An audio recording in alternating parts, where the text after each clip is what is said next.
أعوذ بالله من الشيطان الرجيم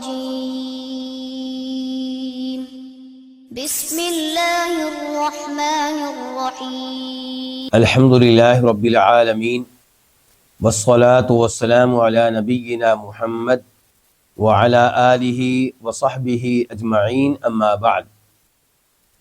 اللہ کے فضل و کرم سے، اللہ کی توفیق سے ایک دفعہ پھر ہم ہیں سورہ بقرہ کے ساتھ، اور آج ہم آغاز کریں گے آیت نمبر 177 سے 177۔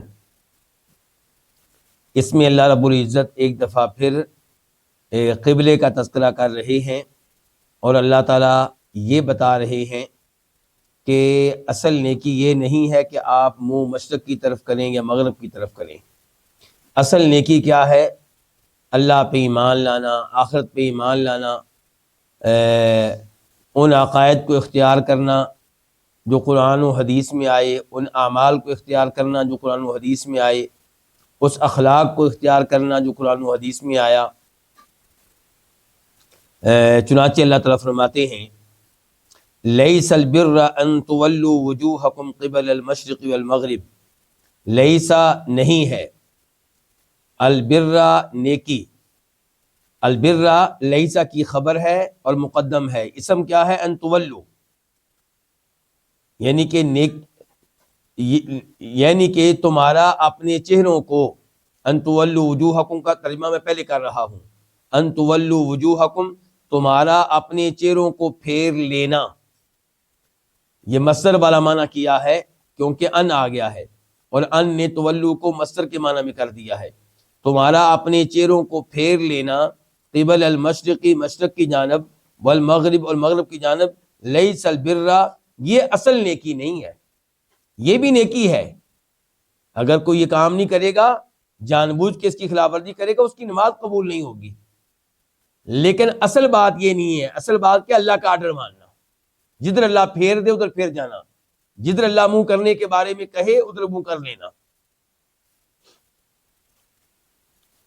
تو فرمایا تمہارا اپنے چہروں کو مشرق کی طرف اور مغرب کی طرف پھیر لینا یہ اصل نیکی نہیں ہے۔ وَلَٰكِنَّ الْبِرَّ لیکن اصل نیکی اس شخص کی نیکی ہے، من اس سے پہلے لفظ بر ہے جو مقدر ہے، وَلَٰكِنَّ الْبِرَّ بِرُّ مَنْ آمَنَ، ایک یہاں پہ یہ یعنی کہ آپ توجیہ اپنا سکتے ہیں جو میں نے آپ کے سامنے رکھی ہے۔ دوسرے نمبر پہ آپ یہ کہہ سکتے ہیں کہ البر اگرچہ مصدر ہے لیکن اسم الفاعل کے معنی میں ہے، یعنی کہ البر کا معنی ہے نیکی کرنے والا، نیکوکار۔ تو آپ پھر کہیں گے ولیکن البر لیکن نیکوکار وہ ہے من آمن باللہ، جو اللہ تعالیٰ پہ ایمان لائے، والیوم الآخری اور آخرت پہ ایمان لائے، والملائکتی اور فرشتوں پہ ایمان لائے، والکتابی بظاہر یہ ایک ہے ان کے ایک کتاب، لیکن ال جو اس کو پر آیا وہ جنس کا ہے، مراد تمام آسمانی کتابیں ہیں، والکتابی اور کتابوں پہ ایمان لائے، والنبیین اور تمام نبیوں پہ ایمان لائے۔ تو اب اس سے نکل گئے کون؟ یہودی اور عیسائی۔ یہودی اور عیسائی تمام نبیوں پہ ایمان نہیں رکھتے، یہودی نہیں مانتے جناب عیسیٰ علیہ السلام کو اور جناب محمد کو صلی اللہ علیہ وسلم، اور عیسائی نہیں مانتے جناب محمد صلی اللہ علیہ وسلم کو، اور کتابوں کی بھی یہی صورتحال ہے، وہ قرآن کریم کو نہیں مانتے۔ فرشتوں کی بھی یہی صورتحال ہے کہ یہودی کہتے ہیں جبریل ہمارے دشمن ہیں۔ وَآتَ الْمَالَ عَلَىٰ حُبِّهِ اور جو دے، یعنی کہ اصل نیکوکار کون ہے؟ جو ان چیزوں پہ ایمان لائے جن کا تذکرہ ہوا ہے، اور اس کے بعد کیا کرے؟ وَآتَ الْمَالَ اور جو دے مال عَلَىٰ حُبِّهِ اس کی محبت کے باوجود، عَلَىٰ حُبِّهِ ہی کی ضمیر کدھر جا رہی ہے؟ مال کی طرف۔ ویسے دوسرا قول بھی موجود ہے، یعنی کہ مال دے اللہ کی محبت پہ، اللہ کی محبت کی خاطر، لیکن یہ قول زیادہ واضح ہے کہ مال دے علی حبہ اس مال کی محبت کے باوجود، جیسا کہ قرآن کریم میں آتا ہے سورہ انسان میں جس کو سورہ دہر بھی کہتے ہیں کہ وَيُطْعِمُونَ الطَّعَامَ عَلَى حُبِّهِ، کہ جو اللہ والے ہیں، جو جنت میں جانے والے ہیں، جو نیکوکار ہیں، وہ کھانا کھلاتے ہیں لوگوں کو کھانے کی محبت کے باوجود. یعنی کہ اگر جو کھانا بچ گیا ہے وہ آپ لوگوں کو دیں، یہ بھی نیکی ہے. لیکن اصل نیکی کیا ہے کہ وہ کھانا جس کی آپ کو چاہت ہے وہ آپ فقیر و مسکینوں کو دیں. اور یہ تفسیر اس آیت کے مطابق بھی ہوگی جو بھی میں نے آپ کے سامنے ذکر کی ہے، وَيُطْعِمُونَ الطَّعَامَ، اور ایک دوسری آیت بھی، لَن تَنَالُوا الْبِرَّ حَتَّىٰ تُنْفِقُوا مِمَّا تُحِبُّونَ، کہ تم نیکی کے اعلیٰ درجے کو حاصل نہیں کر سکو گے یہاں تک کہ تم خرچ کرو اس مال میں سے جس سے تمہیں محبت ہے. تو اب دیکھیے اس کو، وَآتَ الْمَالَ، تو نیکوکار کون ہے؟ جو مال دے عَلَىٰ حُبِّهِ، اس کی محبت کے باوجود. کن کو دے؟ ذوی القربا، قرابت والوں کو، یعنی کہ اپنے رشتہ داروں کو. والیتام، اور کن کو؟ یتیموں کو. الیتامہ، یتیم ان کی جمع ہے، اور یتیم اسے کہتے ہیں جس کا باپ فوت ہو جائے اور وہ خود کیا ہو؟ نابالغ ہو. اگر کوئی بالغ ہے اس کا باپ فوت ہو جائے تو وہ یتیم نہیں ہے. والمساکین، اور کن کو دے؟ مسکینوں کو دے. وابن السبیل، اور راستے کے بیٹے کو، یعنی کہ مسافر کو جو راستے پہ چل رہا ہے، سفر کی حالت میں ہے.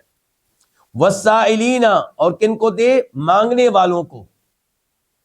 لیکن معذرت کے ساتھ یہاں پہ وہ مستثنا ہوں گے جن کا پیشہ کیا ہے؟ مانگنا. یعنی کہ جنہوں نے یہ فیصلہ کر رکھا ہے کہ ہم نے پوری زندگی مانگنے میں گزارنی ہے، اپنی اولاد کو بھی اسی پیشے پہ لگا رکھا ہے، انہیں مال نہیں دینا چاہیے، ان کی حوصلہ شکنی کرنی چاہیے. لیکن جس کے بارے میں آپ نہیں جانتے کوئی پیشہ ور ہے یا نہیں، آپ کے پاس کوئی قرائن نہیں، کوئی علامات نہیں، عام آدمی آپ کے پاس آیا ہے، آپ کو لگ رہا ہے کہ یہ حقدار ہے، اس کو آپ دیں گے.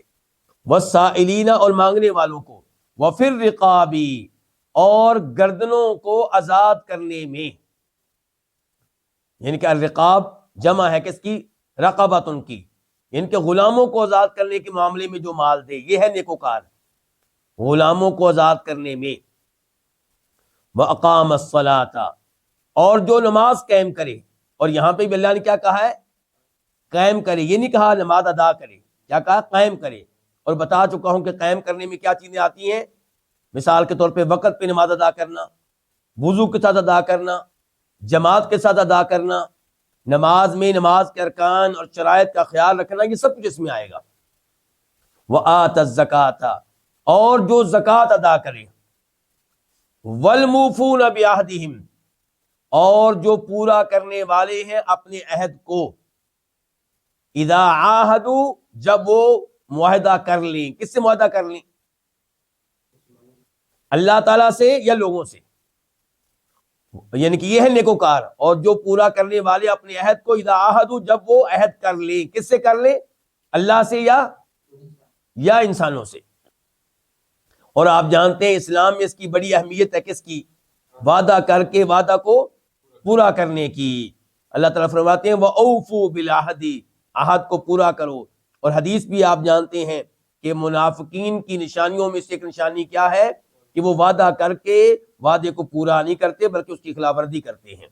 اور جو مسلمان ایسی حرکت کریں ان میں منافقین کی علامتوں میں سے ایک علامت پائی جا رہی ہے.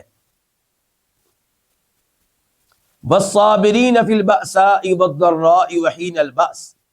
وَالصَّابِرِينَ، یہاں پہ را کے بعد کیا کون سا حرف آیا؟ دیکھیے ذرا، را کے بعد یا آئی ہے.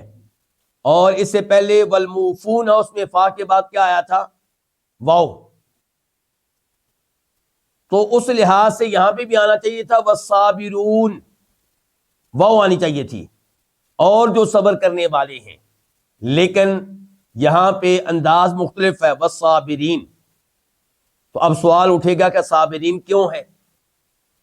تو اس کا جواب یہ ہے کہ اس سے پہلے ایک فعل ہے جو مقدر ہے، پوشیدہ ہے. وہ آپ کہہ سکتے ہیں اخصو، یا آپ کہہ سکتے ہیں امدحو. اب ترجمہ کیا کریں گے؟ خصوصاً وہ جو صبر کرنے والے ہیں. نیکوکار کون ہیں؟ خصوصاً وہ جو صبر کرنے والے ہیں، فی البأساء، تنگی میں. فقر و فاقہ میں، والضراء اور تکلیف میں، بیمار ہے مثال کے طور پہ، وحین الباسی اور سخت لڑائی کے موقع پہ۔ تو یہ ہے ایمان والوں کی نشانی، صبر کرتے ہیں، تنگیاں زندگی میں آتی ہیں، بیماریاں آتی ہیں، لڑائیاں بھی ہوتی ہیں، لیکن صبر کرتے ہیں، اللہ سے کوئی شکوہ نہیں، اللہ پہ کوئی اعتراض نہیں، حالات پہ برے ترین حالات ہونے کے باوجود اللہ تعالیٰ کے فیصلوں پہ راضی ہیں۔ اولئک الذین صدقوا، یہی وہ لوگ ہیں جنہوں نے سچ کہا۔ کیا سچ کہا؟ یعنی کہ ایمان لائے، اللہ تعالیٰ کے ساتھ ایک عہد کیا تو اپنے عہد میں سچے نکلے، نبی علیہ السلام کے ہاتھوں پہ بیعت کی، معاہدہ کیا آپ کے ساتھ، اس میں بھی سچے نکلے۔ تو اولئک الذین صدقوا، یہی وہ لوگ ہیں جنہوں نے سچ کہا، واولئک هم المتقون، اور یہی لوگ ہیں متقی، یہی لوگ ہیں تقوی والے، یہی لوگ ہیں پرہیزگار۔ تو یہ وہ اوصاف ہیں جو کسی میں پائے جائیں گے تو وہ ہے نیکوکار۔ صرف قبلے کی طرف منہ کر لینا یہ نیکی نہیں ہے، لیکن قبلے کی طرف منہ کر لینا نیکی کا ایک حصہ ہے۔ آیت نمبر 178 178 اللہ تعالیٰ فرماتے ہیں، یا ایھا الذین آمنوا، اے وہ لوگوں جو ایمان لائے ہیں، یعنی کہ اے ایمان والو، کس چیز پہ ایمان لائے ہیں؟ ہر اس چیز پہ جس پہ ایمان لانا واجب ہے۔ کتبہ، فرض کیا گیا ہے، فرض کرنے والا کون ہے؟ اللہ تعالیٰ۔ فرض کیا گیا علیکم، تمہارے اوپر، کیا؟ القصاص، برابر کا بدلہ لینا۔ القصاص یہ مصدر ہے، قاسا یقاسو کا، تم پہ فرض کر دیا گیا برابر کا بدلہ لینا، کس معاملے میں؟ فی القتلى، مقتولوں کے معاملے میں۔ القتلى قتیل ان کی جمع ہے۔ کیا مطلب ہے اس کا؟ کہ اگر تم میں سے کوئی قتل ہو جائے، کسی مسلمان کو قتل کر دیا جائے، تو اللہ نے تم پہ فرض کیا ہے کہ اس کے قاتل کو پکڑو اور اسے بھی بدلے میں قتل کرو۔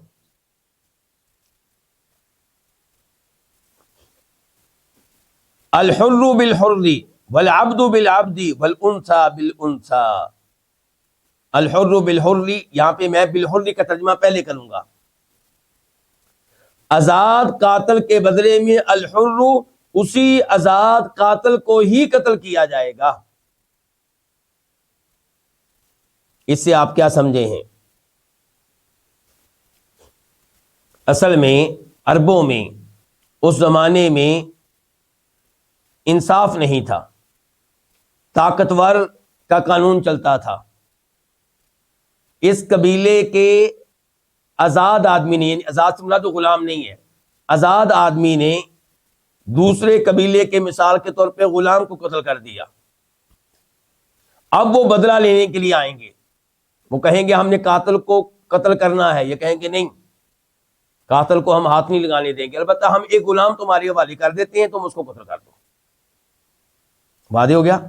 تو اللہ تعالیٰ کیا کہہ رہے ہیں؟ الحر بالحر، آزاد قاتل کے بارے میں الحر، اس آزاد قاتل کو ہی قتل کیا جائے گا، والعبد بالعبد، اور غلام قاتل کے بدلے میں العبد، اس غلام قاتل کو ہی قتل کیا جائے گا۔ اس کا کیا مطلب؟ کسی کمزور قبیلے کے غلام نے طاقتور قبیلے کے یعنی کہ آزاد آدمی کو قتل کر دیا۔ اب قاتل کون ہے؟ غلام، لیکن چونکہ یہ طاقتور ہیں، یہ کہیں گے نہیں، ہم نے غلام کو قتل نہیں کرنا، ہم اس کے مالک کو پکڑیں گے، ان کی طاقت، ظلم و زیادتی۔ تو اللہ نے کیا کہا؟ غلام قاتل کے بدلے میں غلام، اسی غلام قاتل کو ہی قتل کیا جائے گا، کسی اور کو نہیں۔ والانثى بالانثى، اور عورت قاتلہ کے بدلے میں اسی عورت قاتلہ کو ہی قتل کیا جائے گا۔ یہاں پہ کیا ہوتا تھا کہ عورت نے قتل کر دیا کسی قبیلے کے آدمی کو یا فیملی کے آدمی کو، کسی خاندان کے آدمی کو، تو وہ کیا کہیں گے؟ نہیں، ہم نے اس عورت کو نہیں چھیڑنا، ہمیں اس کا باپ چاہیے، ہمیں اس کا خامن چاہیے، ہمیں اس کا بیٹا چاہیے، زور زبردستی ظلم۔ تو اللہ تعالیٰ نے کہا نہیں، والانثى بالانثى، اور قاتلہ عورت کے بدلے میں اسی قاتلہ عورت کو ہی قتل کیا جائے گا، ان کے کسی اور کو قتل نہیں کیا جائے گا۔ فمن عفی لہ من اخیہ شیء فاتباع بالمعروف واداء الیہ باحسان۔ اس جملے میں ترجمہ کرنے سے پہلے مفہوم میں بتا دوں، اللہ تعالیٰ یہ بیان کر رہے ہیں کہ اب قاتل پکڑ لیا گیا، اب مذاکرات ہو رہے ہیں قاتل کے مابین اور مقتول کے، مقتول تو قتل ہو گیا، مقتول کے وارثوں کے مابین، مقتول کے وارثوں کے مابین صلح ہو جاتی ہے۔ صلح اس بات پہ کہ چلیں ہم قاتل کو قتل نہیں کریں گے لیکن ہمیں دیت چاہیے۔ ہمیں کیا چاہیے؟ دیت۔ دیت کتنی؟ 100 اونٹ یا 100 اونٹوں کی قیمت چاہیے ہمیں۔ تو اگر ایسا کچھ ہو جائے تو اللہ تعالیٰ کہتے ہیں کہ پھر اس کے بعد کیا ہوگا؟ اب مقتول کے وارث کیا چاہتے ہیں؟ 100 اونٹ۔ اب معاہدہ ہوا ہے مثال کے طور پہ کہ 6 مہینوں کے اندر اندر ہم 100 اونٹ آپ کو دے دیں گے، ہر مہینے مثال کے طور پہ 10 دیں گے یا 20 دیں گے یا 25 دیں گے۔ تو مقتول کے وارث قاتل کا پیچھا کریں گے لیکن اخلاق کے ساتھ، اخلاق کے ساتھ، اس میں ظلم و زیادتی نہیں کرنی۔ اور ان کو بھی چاہیے کہ ان کو، قاتل اور اس کے خاندان کو چاہیے کہ وہ یہ 100 اونٹ، یہ دیت، یہ معاوضہ ادا کریں اچھے طریقے سے، تنگ نہ کریں، پریشان نہ کریں۔ فمن عفی لہ، پس جسے معافی دے دی جائے، معافی کس کو ملے گی؟ قاتل کو، دھیان سے، پس جسے معافی دے دی جائے، من اخیہ، اس کے بھائی کی طرف سے، مقتول کا وارث، چاہے وہ بھائی ہے، چاہے باپ ہے، جو بھی ہے، چاہے بیٹا ہے، پس جسے معاف کر دیا جائے، من اخیہ، اس کے بھائی کی طرف سے۔ اللہ نے لفظ کیا بولا ہے؟ بھائی۔ یہ بتانے کے لیے قتل کا مطلب یہ نہیں ہے کہ وہ کوئی کافر ہے، یہ ہم مسلمانوں کو یاد رکھنا چاہیے۔ اگر کہیں پہ کوئی قتل ہو گیا ہے تو اس کا مطلب یہ نہیں ہے کہ قتل کرنے والے کافر ہیں اور آپ ان کے ساتھ کافروں والا سلوک کریں۔ وہ آپ کے مسلمان بھائی ہیں، شریعت کے آپ پابند ہیں، قتل ہو جانے کی وجہ سے شریعت سے آپ آزاد نہیں ہو گئے، اللہ کے قانون سے آپ آزاد نہیں ہو گئے، شریعت کے مطابق ہی چلنا ہے۔ اب بھی آپ نے، وہ آپ کے بھائی ہیں، جرم ان سے ہوا ہے، گناہ انہوں نے بہت بڑا کیا ہے لیکن کافر نہیں ہے۔ فرمایا فمن عفی لہ، پس جس کو معاف کر دیا جائے، من اخیہ، اس کے بھائی کی طرف سے، شیء، کچھ بھی، کچھ بھی سے کیا مراد ہے؟ قصاص معاف کر دیا گیا، دیت لیں گے، ہو سکتا ہے دیت بھی کچھ نہ کچھ معاف کر دی جائے۔ اب اس کے بعد کیا کرنا ہے؟ فاتباع، پس پیچھا کرنا ہے۔ پیچھا کرنے والا کون ہوگا؟ ہاں، مقتول کے وارث۔ پیچھا کرنا ہے بالمعروف، کس طریقے سے؟ اچھے طریقے سے، معروف طریقے سے۔ وَأَدَاءٌ، اور پہنچا دینا ہے، کس کو؟ دیت کو، الیہ، اس کی طرف، کس کی طرف؟ مقتول کے وارث کی طرف، بِإِحْسَانٍ، کس کے ساتھ؟ اچھے طریقے کے ساتھ۔ تو فاتباع بالمعروف، یہ الفاظ کس کے لیے ہیں؟ مقتول کے وارثوں کے لیے، کہ انہوں نے پیچھا کرنا ہے دیت کا مال لینے کے لیے اچھے طریقے کے ساتھ۔ وَأَدَاءٌ إِلَيْهِ بِإِحْسَانٍ، یہ الفاظ کن کے لیے ہیں؟ قاتلوں کے لیے، قاتل کے لیے اور اس کے خاندان کے لیے، کہ وَأَدَاءٌ، اور پہنچا دینا ہے، کس چیز کو؟ دیت کو، الیہ، اس کی طرف، کس کی طرف؟ مقتول کے وارث کی طرف، بِإِحْسَانٍ، کیسے پہنچانا ہے؟ اچھے طریقے کے ساتھ، اچھے طریقے کے ساتھ۔ اور یہاں پہ وہ حدیث بھی میں آپ کے سامنے رکھنا چاہوں گا کہ فرمایا نبی علیہ السلام نے، مطل الغنی ظلم، مالدار آدمی کسی کا حق دینے میں تاخیر کرے، ٹال مٹول سے کام لے، تو یہ ظلم کر رہا ہے۔ یعنی کہ میں نے کسی کو قرضہ دیا ہے اور وہ قرضہ مجھے نہیں دیتا جبکہ طاقت بھی ہے، تو اب کیا ہے؟ وہ ظلم کر رہا ہے، میرے اوپر زیادتی کر رہا ہے۔ ایسے ہی دیت نہ دینے والے وقت پہ وہ کیا کر رہے ہیں؟ ظلم کر رہے ہیں۔ ذالک، اللہ تعالی نے فرمایا یہ کیا؟ یہ نظام کہ قصاص کی بجائے آپ دیت لے سکتے ہیں. یہ جو ہے تخفیف، یہ تخفیف ہے من ربکم، تمہارے رب کی طرف سے، ورحمت، اور بہت بڑی رحمت ہے. بڑی کس کا معنی ہے؟ تنوین کا. اچھا یہ کیسے تخفیف ہے جی؟ یہاں پہ عبداللہ ابن عباس کی روایت ہے، بخاری شریف میں آتی ہے.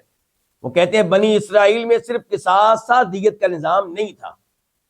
اللہ نے ہماری امت میں دیت کا نظام رکھ دیا ہے کہ اگر قاتل اور مقتول کے وارث آپس میں اتفاق کر لیں، معاہدہ ہو جائے تو ٹھیک ہے، شریعت کو اعتراض نہیں ہے. قصاص کی بجائے دیت پہ معاملہ طے کر لے تو کوئی مسئلہ نہیں ہے. تو یہ اللہ تعالیٰ کی طرف سے تخفیف ہے، یہ اللہ تعالیٰ کی طرف سے بہت بڑی رحمت ہے. قرآن دے دیں چل جی. فمن اعتدى بعد ذلك، پس جو زیادتی کرے اس کے بعد، فلہ عذاب علیم، تو اس کے لیے دردناک عذاب ہے. جو زیادتی کرے اس کے بعد، اس کا کیا مطلب ہے؟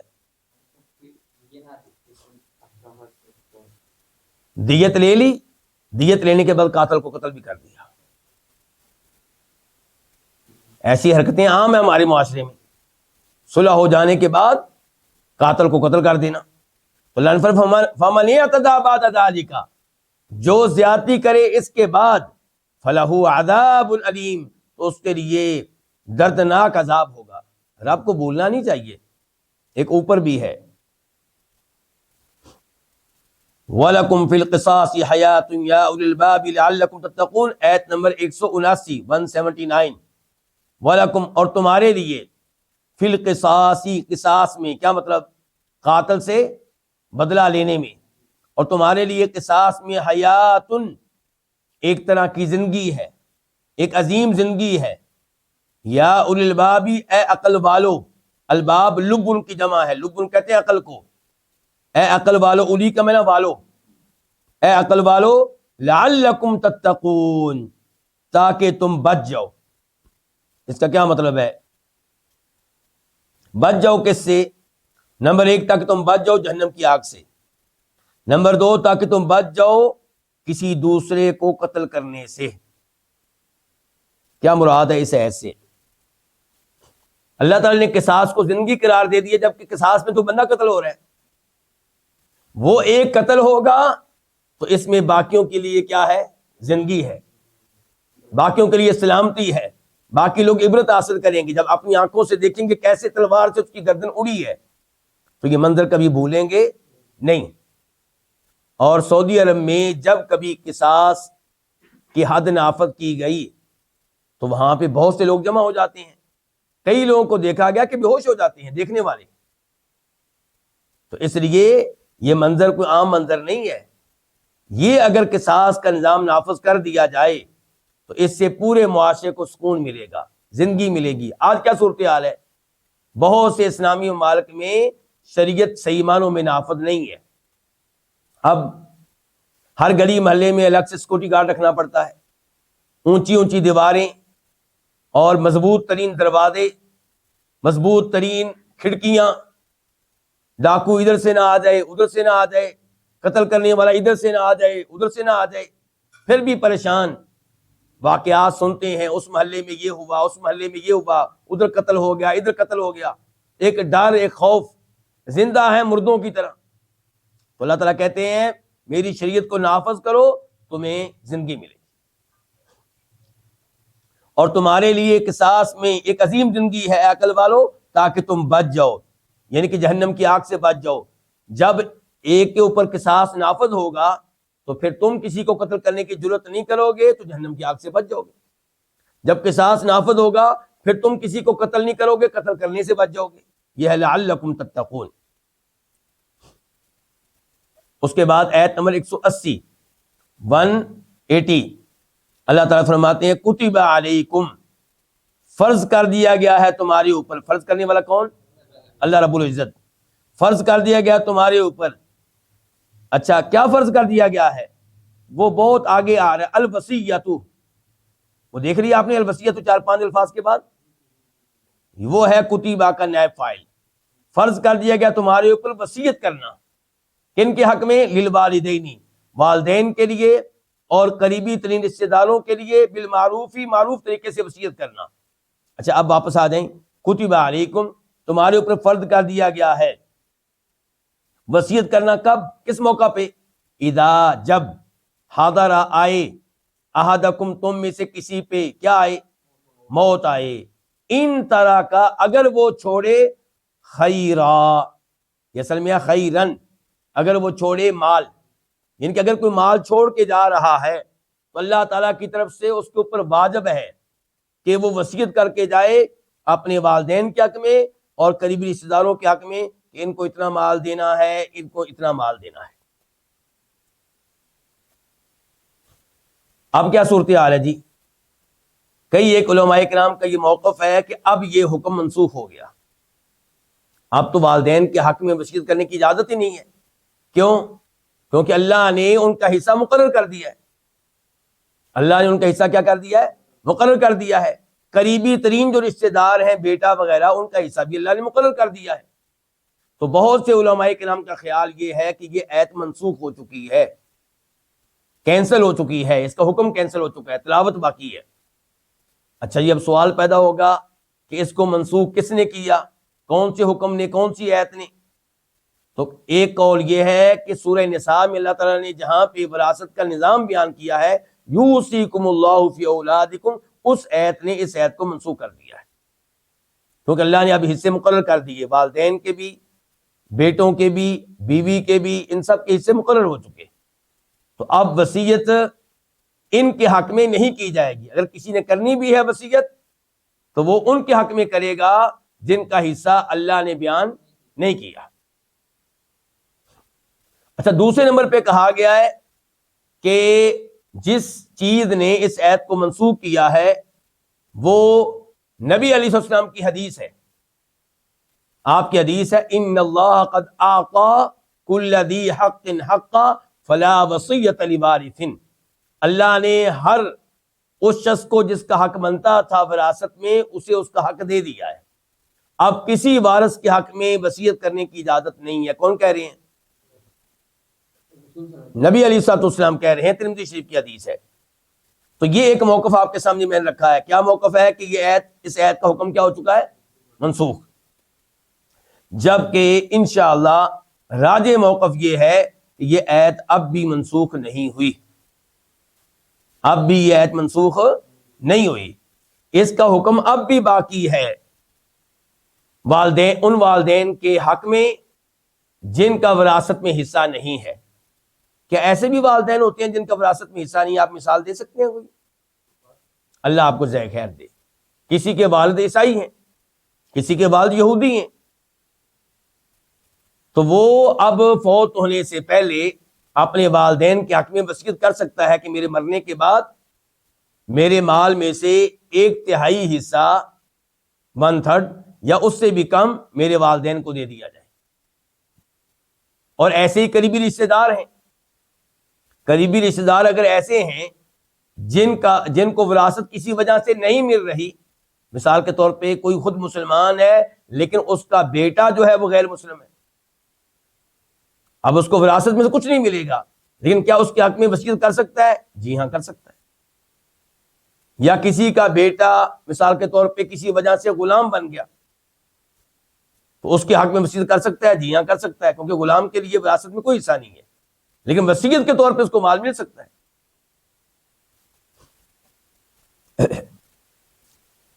آپ دیکھیے ایک دفعہ پھر اس آیت کو، کتب علیکم تمہارے اوپر فرض کر دیا گیا ہے جب تم میں سے کسی پہ موت آئے۔ اچھا جب موت آ جائے، موت کا فرشتہ آ جائے تب وصیت کی جا سکتی ہے، اتنی گنجائش ہوتی ہے؟ مراد یہ ہے کہ جب آپ کو محسوس ہونے لگے کہ اب میری موت کا وقت قریب ہے، بلکہ شریعت نے اس مسئلے میں اتنی سختی کی ہے کہ نبی علیہ السلام نے فرمایا، آپ کی حدیث کا مفہوم یہ ہے، بخاری شریف کی حدیث ہے، کہ اگر کسی کے پاس کوئی ایسا معاملہ ہو جس معاملے میں وصیت کرنا ضروری ہو تو اس کے لیے جائز نہیں ہے کہ وہ وصیت کیے بغیر 2 بھی راتیں گزارے۔ اس فرمان کے بعد، اس حدیث کے بعد عبداللہ بن عمر وصیت لکھ کر رکھا کرتے تھے، یعنی کہ آپ نے اگر کسی کا قرضہ دینا ہے کسی کا مال دینا ہے آپ پہ واجب ہے کہ آپ لکھ کر رکھیں یا لوگوں کو بتائیں کہ بھئی میں نے فلاں آدمی کے پیسے دینے ہیں. سمجھدار آدمی کو چاہیے اپنی بیگم بچوں کو بتاتا رہے ساتھ ساتھ کہ میں نے فلاں آدمی کے پیسے دینے ہیں، فلاں آدمی کے پیسے دینے ہیں، فلاں آدمی کے پیسے دینے ہیں. ورنہ آپ فوت ہو گئے اور کسی نے آپ کی طرف سے حق ادا نہ کیا تو جہنم کی آگ میں تو آپ ہی جلیں گے، کوئی اور تو نہیں جلے گا. تو اس لیے اس حکم کا خیال رکھنا چاہیے. کتب علیکم، تم پہ فرض کر دیا گیا ہے جب تم میں سے کسی پہ موت آئے، ان ترکا، اگر وہ چھوڑے، خیرا، مال، کوئی مال. فرض کیا کر دیا گیا ہے؟ الوصیت، کیجئے ترجمہ، وصیت کرنا. کیا فرض کر دیا گیا؟ الوصیت، وصیت کرنا. کن کے حق میں؟ للوالدین، والدین کے لیے، والاقربین، اور قریبی ترین رشتہ داروں کے لیے. یہ وصیت کیسے کی جائے گی؟ بالمعروف، معروف کے ساتھ، یعنی کہ اس میں بھی ظلم و زیادتی نہیں کرنی. مثال کے طور پہ وصیت کتنی کر سکتے ہیں آپ اپنے مال میں؟ ہاں، 1/3، یعنی کہ 1/3. اس سے زیادہ کی وصیت نہیں کر سکتے، اور اس وارث کے حق میں نہیں کر سکتے جس کو اللہ نے حصہ دے دیا ہے. اور یہ بھی ذہن میں رہے وصیت کرنے کی آپ کو اجازت ہے کہ میرا فلاں ڈرائیور، اس نے میری بڑی خدمت کی ہے، اس کو آپ نے اتنا مال دے دینا ہے. میری فلاں نوکرانی، اس کو اتنا مال دے دینا ہے. میرا فلاں پڑوسی، اس کو اتنا دے دینا ہے. میرا فلاں دوست، اس کو اتنا دے دینا ہے. آپ کر سکتی ہیں. میرا وہ ڈاکٹر، اس نے میرا بڑا اچھا علاج کیا، اس کو اتنا دے دیں. فلاں محلے کی مسجد کو اتنا دے دیں. یہ ساری وصیتیں 1/3 سے زائد کی نہ ہوں، لیکن یہ وصیتیں کرتے ہوئے آپ کا مین مقصد اپنے وارثوں کو نقصان پہنچانا نہ ہو. یہ بھی بہت بڑا مسئلہ ہے. مثال کے طور پہ کسی کے گھر اولاد نہیں ہوئی، اب اس کے بھائیوں کا اس کے ساتھ رویہ اچھا نہیں تھا، اس کی کوشش ہوتی ہے کہ میں دنیا سے جاؤں تو میرا مال میرے بھائیوں کو نہ ملے. غلط، یہ درست نہیں ہے. انہوں نے آپ کے ساتھ برا کیا، لیکن جو مال آپ کا وہ لیں گے وہ آپ کی طرف سے نہیں ہے، وہ کس کی طرف سے ہے؟ اللہ کی طرف سے. وہ نظام اللہ کا بنایا ہوا ہے، اس کے اوپر آپ اعتراض نہ کریں. آپ ان کے ساتھ اچھا سلوک کریں، انہوں نے برا سلوک کیا، اس کی سزا وہ بھگتیں گے. ایسے ہی اگر کسی کو اس کی اولاد بہت تنگ کرتی ہے تو اپنا مال اس لیے وصیت کر دینا کہ اولاد کو نہ ملے، یہ بھی درست نہیں ہے. ہاں، آپ ڈرائیور کے لیے وصیت اس لیے کر رہے ہیں کہ اولاد نے تو خدمت نہیں کی، اس نے کی ہے، یہ جذبہ ہے آپ کا، کوئی عرض نہیں. یہاں پہ مقصد اولاد کو نقصان پہنچانا نہیں ہے، مقصد ڈرائیور کے ساتھ نیکی کرنا ہے کہ اس نے میری بڑی خدمت کی ہے.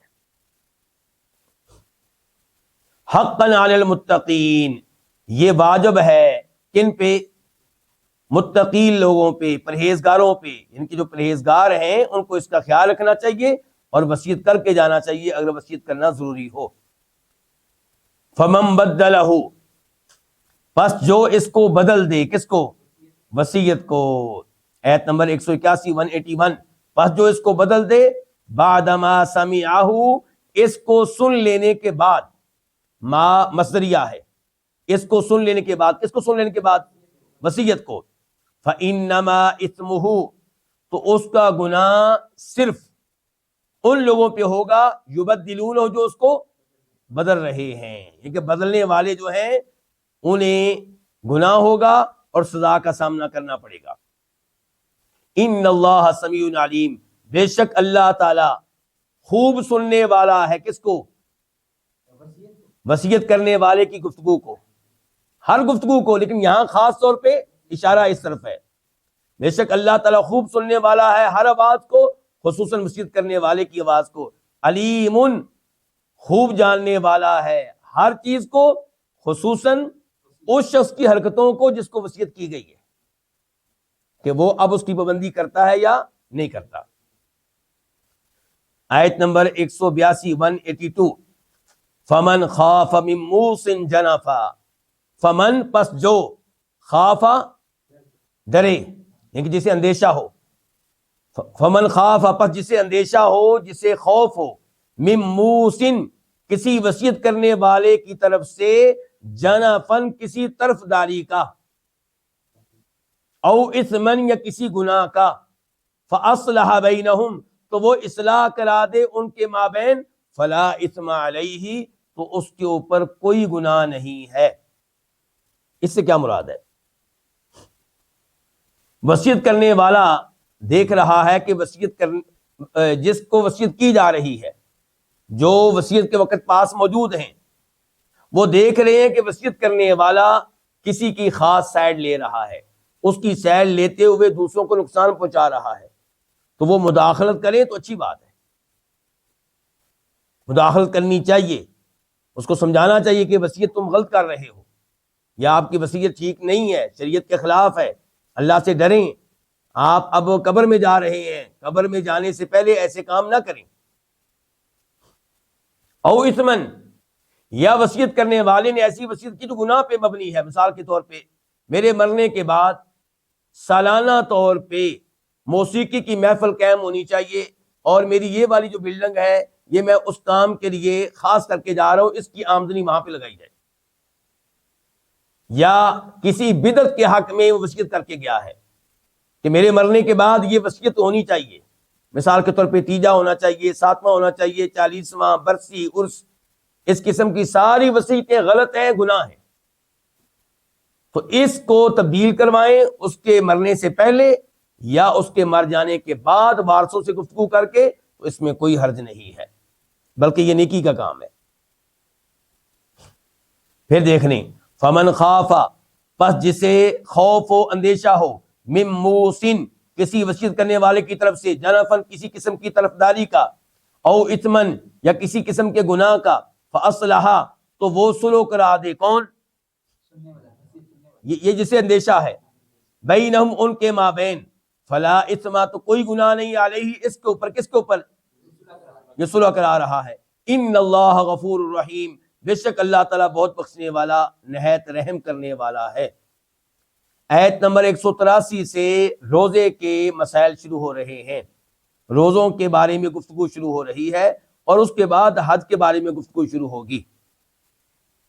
اللہ تعالیٰ فرماتے ہیں، یا ایھا الذین آمنوا، اے وہ لوگوں جو ایمان لائے ہیں، اور ہم آسان الفاظ میں کیا کہتے ہیں؟ اے ایمان والو، یعنی کہ ایمان کس پہ؟ ہر اس چیز پہ جس پہ ایمان لانا واجب ہے۔ کتیبہ، فرض کر دیا گیا ہے، علیکم، تم پہ، الصیام، روزہ رکھنا، کما کتیبہ، جیسا کہ فرض کیا گیا تھا، علی الذین، ان لوگوں پہ، من قبلکم، جو تم سے پہلے تھے۔ اچھا کیوں فرض کیا گیا جی روزہ رکھنا؟ لعلکم تتقون، تاکہ تم متقی بن جاؤ، تاکہ تم گناہوں سے بچنے والے بن جاؤ، تاکہ تم جہنم کی آگ سے بچنے والے بن جاؤ۔ تو یہ ہے فلسفہ روزوں کا۔ روزے کیوں فرض کیے گئے؟ تاکہ انسان متقی بن جائے، اس کو عادت پڑ جائے گناہوں سے دور رہنے کی۔ رمضان کے مہینے میں گناہوں سے دور رہے گا، روزے کے احترام میں، ماہ رمضان کے احترام میں، تو اس کے بعد 11 مہینے اسی پہ رہے اور ان گناہوں سے دور ہی رہے۔ روزے کب فرض ہوئے ہیں؟ سن 2 ہجری میں، ہجرت کے دوسرے سال۔ ایام معدودات، روزے کتنے فرض ہیں جی؟ ایام معدودات، چند دن معدودات، گنے ہوئے۔ گنے ہوئے وہاں پہ استعمال کرتے ہیں جہاں پہ دن تھوڑے ہوں، یعنی کہ اللہ نے کچھ 6 مہینے کے روزے فرض نہیں کیے، 11 مہینے کے روزے فرض نہیں کیے، گنے ہوئے چند دن ہیں۔ وہ شہنشاہ چاہے تو ہمیں حکم دے کہ آپ نے پوری زندگی روزہ رکھنا ہے، ہم تو اس کے حکم کے پابند ہیں، لیکن اس کی مہربانی کہ اس نے چند دن کے روزے فرض کیے ہیں۔ ایامن، چند دن معدودات، شمار کیے ہوئے، گنے ہوئے۔ فمن کانا، پس جو ہو، منکم، تم میں سے، مریضن، کیا ہو؟ بیمار، او علی سفر، یا کسی سفر پہ ہو، فعدتن، تو تعداد پوری کرنی ہے، کس چیز کی؟ روزوں کی، من ایام اخر، دیگر ایام سے، دوسرے ایام سے، دوسرے دنوں سے۔ فعدتن، اس کو آپ بنائیں گے مبتدا، اور یہاں پہ کہیں گے کہ خبر جو ہے وہ محذوف ہے، تو آپ کہیں گے فعلیہ عدۃ من ایام اخر، اس کے ذمے تعداد پوری کرنا ہے دیگر ایام سے، ان کے بعد میں قضا دے گا۔ اس سے پتہ چلا کہ سفر کی وجہ سے روزے چھوڑے جا سکتے ہیں، لیکن سفر کی وجہ سے روزہ چھوڑنا واجب نہیں ہے۔ لیکن اگر سفر میں روزہ رکھنے کی وجہ سے ہلاکت کا خطرہ ہو یا انتہائی مشقت میں آپ پڑھ رہے ہو تو پھر آپ پہ واجب ہے کہ روزہ ترک کر دیں۔ یہی صورتحال ہے بیماری کی۔ بیماری کی وجہ سے روزہ چھوڑنا واجب نہیں ہے، لیکن اگر بیماری ایسی ہے جس میں روزہ رکھنے کی وجہ سے ہلاک ہونے کا خطرہ ہے یا انتہائی مشقت کا سامنا کرنا پڑ رہا ہے تو پھر آپ روزہ چھوڑ دیں۔ لیکن بیماری کی وجہ سے روزوں کی بعد میں قضا دینی ہے جب آپ ٹھیک ہو جائیں گے، یا ایسے دن آئیں گے جن دنوں میں آپ آسانی سے روزے رکھ سکتے ہیں، چھوٹے دن آئیں گے، سردیوں والے دن آئیں گے، اور ایسے ہی سفر کی صورتحال ہے۔ وَعَلَى الَّذِينَ يُطِيقُونَهُ، اور ان لوگوں کے ذمے، ان لوگوں پہ ہے، کن لوگوں پہ؟ یطیقونہ، جو اس کی طاقت رکھتے ہیں، کس کی؟ روزہ رکھنے کی۔ ان لوگوں پہ ہے جو اس کی طاقت رکھتے ہیں کہ روزہ رکھنے کی۔ کیا ہے ان لوگوں پہ؟ فدیۃ، ان لوگوں پہ ایک فدیہ ہے۔ وہ فدیہ کیا ہے؟ آگے بدل آ گیا، طعام مسکین، ایک مسکین کا کھانا۔ اس کا کیا مطلب ہے؟ شروع زمانے میں یہی حکم تھا کہ جن لوگوں کے اوپر روزہ فرض ہے، ان کے روزہ رکھنے کی طاقت رکھتے ہیں، وہ چاہیں تو روزہ رکھیں اور چاہیں تو روزہ چھوڑ کر اس کے بدلے میں فدیہ دے دیں، یعنی کہ ایک مسکین کو کھانا کھلا دیں۔ شروع اسلام میں یہ سہولت موجود تھی، کیونکہ اسلام نیا نیا آیا تھا، لوگ نئے نئے مسلمان ہوئے تھے، تو اس لیے ان پہ نرمی کی گئی۔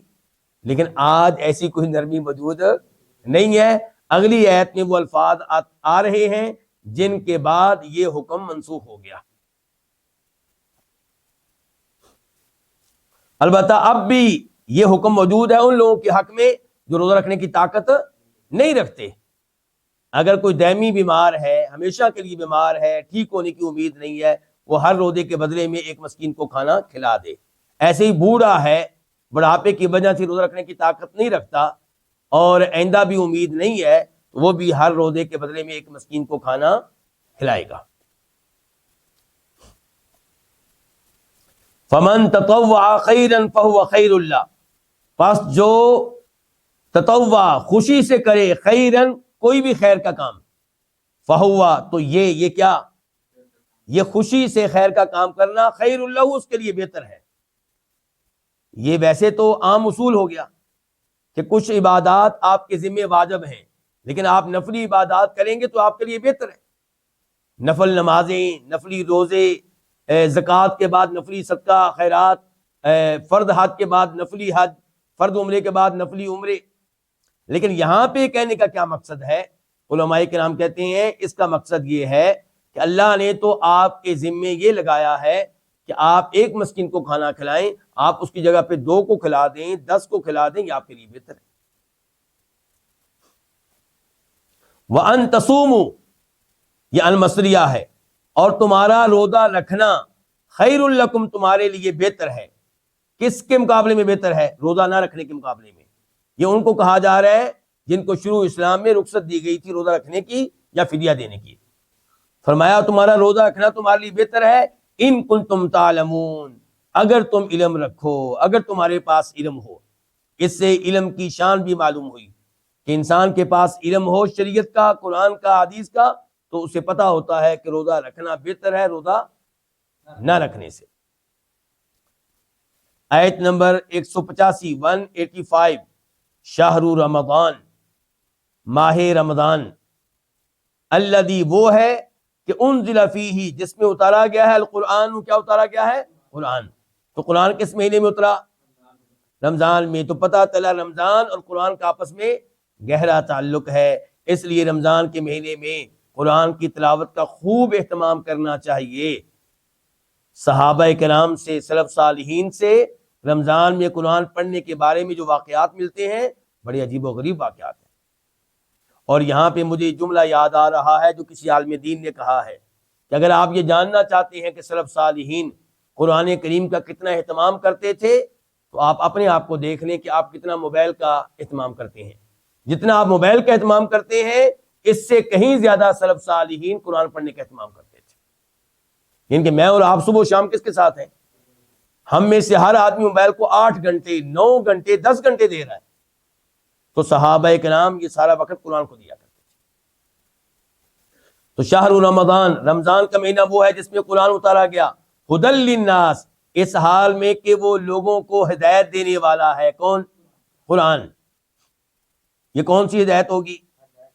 ارشاد، رہنمائی کرتا ہے، یعنی کہ وَبَيِّنَاتٍ مِّنَ الْهُدَىٰ وَالْفُرْقَانِ، اور اس حال میں کہ واضح دلائل ہیں۔ کون؟ قرآن۔ قرآن جو ہے واضح دلائل ہیں، من الہدا، ہدایت کے، والفرقان، اور فرق کرنے کے حق و باطل میں، خیر اور شر میں۔ قرآن میں واضح دلائل ہیں ہدایت دینے والے، اور واضح دلائل ہیں حق و باطل میں فرق کرنے والے۔ پتہ چلتا ہے کہ حق راستہ کون سا ہے، برا راستہ کون سا ہے، باطل کا راستہ کون سا ہے، گمراہی کا راستہ کون سا ہے۔ اس کا مطلب ہے قرآن سے ہدایت ملتی ہے اگر کوئی دھیان سے قرآن پڑھے تو۔ فمن شاہدہ، پس جو حاضر ہو، موجود ہو، منکم، تم میں سے، الشہرا، اس مہینے میں۔ کس مہینے میں؟ رمضان میں۔ کیا مطلب ہے حاضر ہو، موجود ہو؟ مراد ہے مسافر نہ ہو، مسافر نہ ہو۔ پس جو کوئی موجود ہو تم میں سے الشہرا، اس مہینے میں، فلیصمہ، پس اس پہ واجب ہے کہ اس مہینے کے روزے رکھے۔ واجب کس کا معنی ہے؟ یہ لام کا۔ تو یہ وہ الفاظ ہیں جنہوں نے اس رخصت کو کینسل کر دیا، منسوخ کر دیا جو پہلے آئی تھی۔ پہلے کیا رخصت تھی؟ کہ آپ روزہ بھی رکھ سکتے ہیں، اور طاقت رکھنے کے باوجود روزہ نہ رکھیں تو آپ فدیہ دے سکتے ہیں۔ اب یہ الفاظ آ گیا کہ نہیں، جو موجود ہے اس پہ فرض ہے کہ روزہ رکھیں۔ لیکن سوال یہ پیدا ہوا کہ کیا یہ جو رخصت ہے یہ مریض اور مسافر کو پہلے دی گئی تھی وہ بھی ختم ہوگی؟ جواب آیا نہیں۔ ومن کان مریضا، اور جو مریض ہو، او علی سفر، یا کسی سفر پہ ہو، فعدۃ، تو تعداد پوری کرنی ہے، من ایام اخر، دیگر ایام سے۔ یعنی کہ مریض اور مسافر کو اب بھی رخصت ہے، وہ روزہ چھوڑ سکتے ہیں اور بعد میں اس کی قضا دیں گے۔ یہاں پہ ایک سوال یہ بھی اٹھے گا کہ کیا وہ آدمی جو پہلی رات، یعنی کہ جب چاند نظر آیا رمضان کا، اپنے گھر میں موجود تھا، اپنے شہر میں موجود تھا، اس کے بعد وہ سفر کر سکتا ہے؟ جی ہاں، کر سکتا ہے۔ یعنی کئی لوگوں کی یہ رائے ہے کہ یہ سہولت اس کے لیے ہے جو پہلی تاریخ کو حالت سفر میں ہو، اور جو اپنے شہر میں موجود ہے اور 2 رمضان کو سفر کر جائے، 10 رمضان کو سفر کر جائے، 20 رمضان کو سفر کر جائے، اس کے لیے سہولت نہیں ہے۔ جواب کیا ہے کہ اللہ تعالیٰ کا قرآن جو بتا رہا ہے وہ سہولت ہر ایک کے لیے ہے۔ یرید اللہ، اللہ تعالیٰ چاہتا ہے، اللہ تعالیٰ ارادہ کرتا ہے، بکم، تمہارے ساتھ، الیسرا، آسانی کا۔ یہ آسانی کی ہے نا اللہ نے، کیا؟ مریض کو سہولت دے دی ہے، مسافر کو سہولت دے دی ہے۔ اللہ تعالیٰ ارادہ کرتا ہے تمہارے ساتھ آسانی کا، ولا یرید، اور وہ ارادہ نہیں کرتا، بکم، تمہارے ساتھ، العسرا، مشکل میں ڈالنے کا، تنگی میں ڈالنے کا۔ وَلِتُكْمِلُوا الْعِدَّةَ وَلِتُكَبِّرُوا اللَّهَ عَلَىٰ مَا هَدَاكُمْ، اللہ تعالیٰ نے یہ روزے کیوں مشروع کیے، کیوں مقرر کیے؟ تاکہ تم مکمل کرو العدۃ، تعداد کو۔ اللہ نے یہ اصول کیوں مقرر کیا کہ جو بیمار ہے اور جو مسافر ہے وہ روزے چھوڑ دیں اور بعد میں گنتی پوری کر لیں، تاکہ تم مکمل کرو العدۃ، تعداد کو۔ کس کی تعداد کو؟ روزوں کی تعداد کو۔ وَلِتُكَبِّرُوا اللَّهَ، اور تاکہ تم اللہ کی کبریائی بیان کرو، اللہ کی بڑائی بیان کرو، عَلَىٰ مَا هَدَاكُمْ، اس پہ کہ اس نے تمہیں ہدایت دی ہے، وَلَعَلَّكُمْ تَشْكُرُونَ، اور تاکہ تم شکر ادا کرو، یعنی کہ اللہ کا شکر ادا کرو کہ اللہ نے یہ سہولت دی ہے، اللہ کا شکر ادا کرو کہ اللہ نے روزے رکھنے کی توفیق دی ہے، روزے رکھنے کا حکم دیا ہے۔ اس شریعت پہ، ان احکام پہ، اس سہولت پہ، ان تمام امور پہ اللہ کا شکر ادا کرو۔ آیت نمبر 186، 186، وَإِذَا، اور جب، سألا، سوال کریں، کا، آپ سے، عبادی، میرے بندے، عنی، میرے بارے میں، فإنی قریب، تو بے شک میں قریب ہوں۔ اس آیت سے پہلی جو آیات تھیں ان آیات میں کس موضوع پہ گفتگو ہو رہی تھی؟ روزے۔ اور اس آیت کے بعد بھی گفتگو روزوں کے تعلق سے ہی ہوگی۔ اس آیت میں تذکرہ آ گیا کہ جب آپ سے میرے بندے میرے بارے پوچھیں تو میں قریب ہوں، دعا کرنے والے کی دعا کو قبول کرتا ہوں۔ علماء کرام نے کہا اس سے پتہ چلا کہ دعا کا روزوں کے ساتھ، رمضان کے ساتھ گہرا تعلق ہے۔ کس کا تعلق ہے؟ پہلے پتہ چلا قرآن کا تعلق، اب کس کا پتہ چلا؟ دعا کا۔ یعنی کہ رمضان میں دعاؤں کا خاص اہتمام کرنا چاہیے، اور رمضان میں دعائیں قبول ہونے کا زیادہ امکان ہے، خصوصاً افطاری کے موقع پہ۔ وَإِذَا، اور جب سَأَلَكَ، آپ سے پوچھیں عبادی میرے بندے، عنی میرے بارے میں، فَإِنِّي، تو بے شک میں قریب ہوں، اجیب میں قبول کرتا ہوں، دعوت الداعی دعا کرنے والے کی دعا کو، اذا جب، دعانی مجھ سے دعا کرے، دعانی اصل میں کیا تھا؟ دعانی، جب مجھ سے دعا کرے، فَلْيَسْتَجِيبُوا لِي، پس چاہیے کہ وہ میری بات مانے، فا کا معنی پس، اور یہ لام لام امر ہے، یعنی کہ ان پہ واجب ہے، ان پہ کیا ہے؟ واجب ہے۔ اس کو آسان لفظوں میں کہہ رہا ہوں، چاہیے کہ، پس واجب ہے کہ یہ سجیبوا لی، وہ میری بات مانے، وَلْيُؤْمِنُوا بِی، اور مجھ پہ ایمان لائیں، لَعَلَّهُمْ يَرْشُدُونَ، تاکہ وہ ہدایت پائیں۔ اس کا مطلب یہ ہے کہ اگر آپ چاہتے ہیں کہ آپ کی دعائیں خاص طور پہ قبول ہوں تو اللہ تعالیٰ کی بات مانیں، اللہ کی شریعت پہ چلیں، نماز پڑھیں، روزے رکھیں، زکوٰۃ دیں، حج کریں، اور اللہ پہ ایمان لائیں، شریعت کی ایک ایک بات کی تصدیق کریں، شریعت والا عقیدہ اپنائیں۔ آیت نمبر 187 187، احل، حلال کر دیا گیا ہے، لکم تمہارے لیے، لیلۃ الصیام، روزے کی رات، الرفث، صحبت کرنا، الی نسائکم، اپنی بیویوں سے۔ شروع اسلام میں جب روزے فرض ہوئے تو روزے کی رات بیگم سے تعلق قائم کرنے کی اجازت نہیں تھی۔ دن کے ٹائم روزے میں ہے، اس وقت بھی تعلق قائم نہیں کر سکتے، اور رات کو بھی آپ خصوصاً عشاء کے بعد تعلق قائم نہیں کر سکتے۔ تو کئی لوگوں سے صبر نہ ہوا، اپنی بیگم کے ساتھ تعلق قائم انہوں نے کیا، تو اللہ رب العزت نے مہربانی فرمائی، اور اللہ تعالیٰ نے اس معاملے میں بھی نرمی فرما دی اور رخصت دے دی کہ تم لوگ رمضان کی راتوں میں اپنی بیگم سے تعلق قائم کر سکتے ہو۔ احل، حلال کر دیا گیا، لکم تمہارے لیے، لیلۃ الصیام، روزے کی رات، الرفث، صحبت کرنا، الی نسائکم، اپنی بیگم سے، ہن، وہ کون؟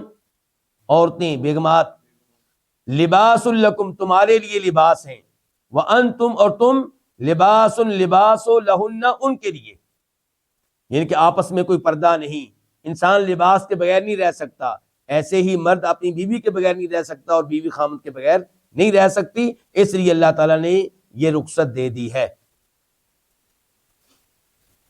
عالم اللہ، یہاں پہ میں ایک مسئلہ بھی واضح کرنا چاہوں گا، شریعت کے مسائل میں کوئی شرم نہیں ہے۔ بہت سے علماء نے افسوس کے ساتھ کہنا پڑتا ہے، یہ لوگوں میں بات مشہور کر رکھی ہے کہ شاید کوئی مرد اپنی بیگم کو مکمل طور پہ نہیں دیکھ سکتا، یعنی کہ بیگم کا جسم میں کوئی نہ کوئی ایسا حصہ ہے جسے اس کا خامند بھی نہیں دیکھ سکتا۔ یہ بات بالکل غلط ہے، اور ایسا کسی بھی صحیح حدیث سے ثابت نہیں ہے، اور ان الفاظ سے بھی یہی معلوم ہوتا ہے کہ وہ تمہارے لیے لباس ہے اور تم ان کے لیے لباس ہو۔ عالم اللہ، اللہ تعالیٰ نے جان لیا ہے، انکم کنتم تختانون انفسکم، کہ بے شک تم خیانت کیا کرتے تھے، انفسکم، اپنے آپ سے۔ شریعت کی خلاف ورزی کرنے والا خیانت کیسے کر رہا ہے؟ اپنے آپ سے کر رہا ہے، دشمنی اپنے آپ سے، ظلم اپنے اوپر کر رہا ہے، گناہ کس کو ملے گا، سزا کس کو ملے گی؟ تو فرمایا اللہ تعالیٰ نے جان لیا ہے کہ بے شک تم اپنے آپ سے خیانت کیا کرتے تھے، یعنی کہ رمضان کی راتوں میں جمع کر کے۔ فتاب علیکم، تو اس نے مہربانی کی تم پہ، وعفا عنکم، اور اس نے معاف کر دیا تم کو، درگزر کیا تم سے۔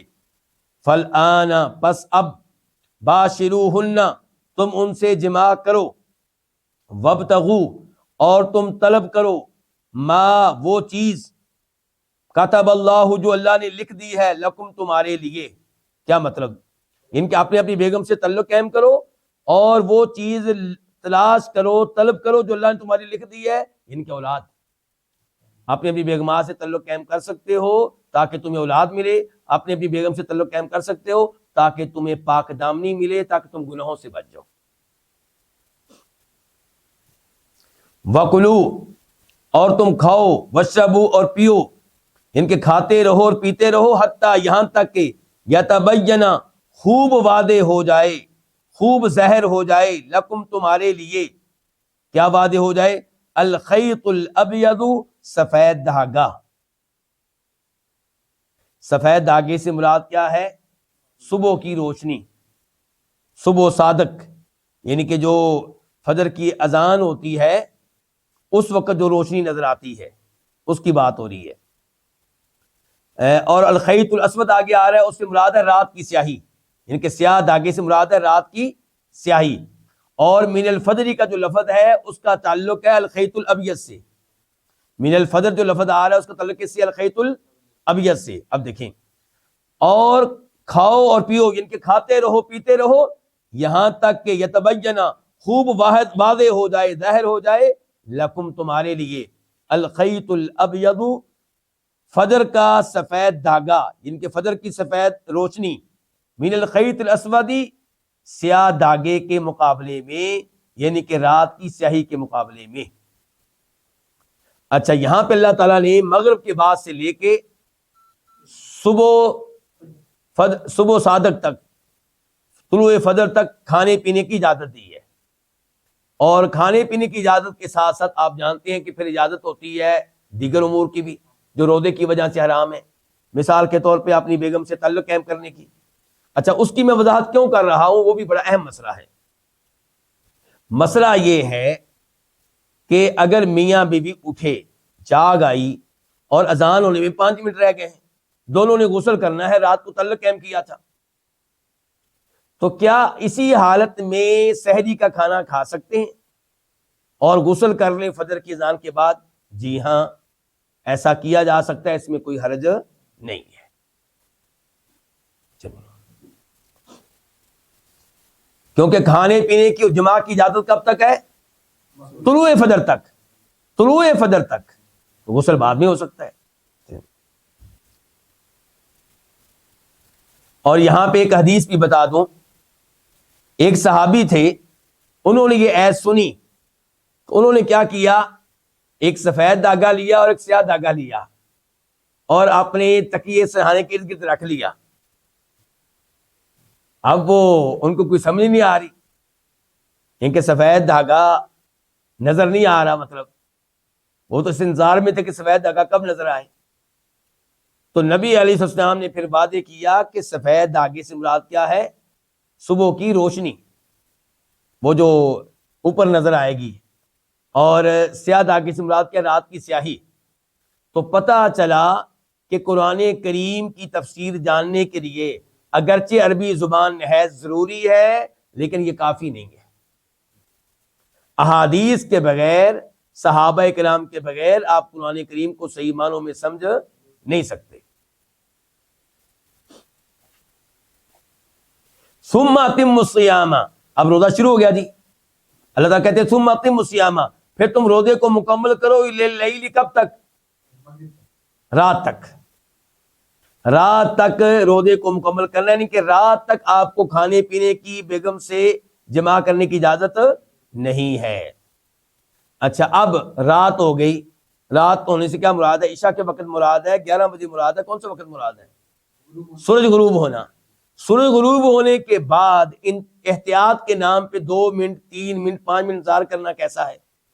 غلط ہے، غلط ہے، نبی علیہ الصلوۃ والسلام کی احادیث کے خلاف ہے. بند ہو گیا، کیا چکر ہے؟ یہ کیا چیز آ گئی دیکھیں ذرا، عجیب و غریب چیزیں آدمی. الحمدللہ. چلیں، معذرت، یہ تھوڑا سا مسئلہ ہو گیا تھا. اعوذ باللہ من الشیطان الرجیم. تو سورج ڈوبتے ہی روزہ افطار کر لینا چاہیے، کیونکہ نبی علیہ الصلوۃ والسلام کی حدیث ہے، لوگ اس وقت تک خیر پہ رہیں گے جب تک کہ افطاری کرنے میں جلدی کرتے رہیں گے. افطاری کرنے میں جلدی کرتے رہیں گے، عصر کے وقت افطاری کر لیں تو خیر پہ رہیں گے، یہ مطلب ہے؟ نہیں، مطلب ہے سورج ڈوبنے کے بعد اب مزید تاخیر نہ کریں. سورج ڈوبنے کے بعد، غروب ہونے کے بعد فوراً روزہ افطار کر لیں. وَلَا تُبَاشِرُوهُنَّ، اور تم ان سے مباشرت نہ کرو. ان سے کن سے؟ اپنی بیویوں سے. ان سے مباشرت نہ کرو. کب؟ وَأَنْتُمْ عَاكِفُونَ فِي الْمَسَاجِدِ. یہ پھر کچھ ہو گیا گڑبڑ جی، کوئی کر رہا ہے؟ کون کر رہا ہے؟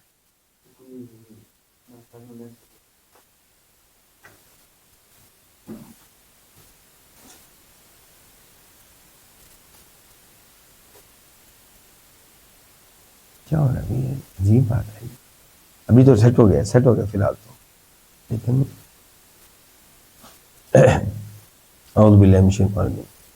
ولا تباشروہن، اور تم ان سے مباشرت نہ کرو، یعنی کہ اپنی بیویوں سے مباشرت نہ کرو. کب؟ وانتم عاکفون فی المساجد، جب کہ تم اعتکاف کر رہے ہو فی المساجد، مساجد میں. اچھا، روزوں کے ساتھ اعتکاف کا بھی تعلق ہے. دیکھیں اللہ نے روزوں کے ساتھ قرآن کا تعلق بھی بیان کیا، روزوں کے ساتھ دعا کا تعلق بھی بیان کیا، اور روزوں کے ساتھ اعتکاف کا تعلق بھی بیان کیا. یہاں پہ اللہ نے کیا کہا ہے؟ میں آپ کی توجہ چاہوں گا. اللہ نے کہا ہے کہ جب آپ کا اعتکاف مسجد میں ہو تب آپ کو بیگم سے مباشرت کرنے کی اجازت نہیں ہے. اچھا، اگر گھر میں اعتکاف ہو تب؟ یہی اللہ تعالیٰ بیان کر رہے ہیں اعتکاف ہوگا تو مسجد میں ہوگا. گھر میں اعتکاف کرنا مردوں کا یا عورتوں کا درست نہیں ہے. نبی علیہ الصلوۃ والسلام کی بیویاں جو ہماری مائیں ہیں وہ آپ کے ساتھ مسجد میں اعتکاف کیا کرتی تھیں، اور آپ کے فوت ہو جانے کے بعد بھی بخاری شریف کی روایات ہیں آپ کی بیویوں نے مسجد میں ہی اعتکاف کیا ہے. اگر آپ کہتے ہیں مسجد میں پردہ وغیرہ نہیں ہے تو ٹھیک ہے، اعتکاف رہنے دیں، لیکن اعتکاف کرنا ہے تو مسجد میں ہی کرنا ہے. گھر میں اعتکاف کا کوئی تصور نہیں ہے شریعت میں. اب ان الفاظ پہ پھر غور کریں. ولا تباشروہن، اور تم ان سے معاشرت نہ کرو. واو حالیہ ہے، جب کہ تم عاکفون، اعتکاف کرنے والے ہو، فی المساجد، کہاں؟ مساجد میں. تلک حدود اللہ، یہ اللہ تعالیٰ کی حدود ہیں. فلا تقربوہا، ان کے قریب نہ جاؤ. کیا کون سی اللہ کی حدود ہیں جی؟ روزے کے دوران کھانا پینا نہیں، روزے کے دوران بیگم سے تعلق قائم نہیں کرنا، اعتکاف کے دوران بیگم سے تعلق قائم نہیں کرنا، یہ سب اللہ کی حدود ہیں. ان کے اللہ نے یہ نہیں کہا کہ ان کی خلاف ورزی نہ کرو، فرمایا ان کے قریب بھی نہیں جانا. کذالک، اسی طرح، یبین اللہ، اللہ تعالیٰ وعدے کرتا ہے آیات ہی، اپنی آیتیں، للناس، کن کے لیے؟ لوگوں کے لیے.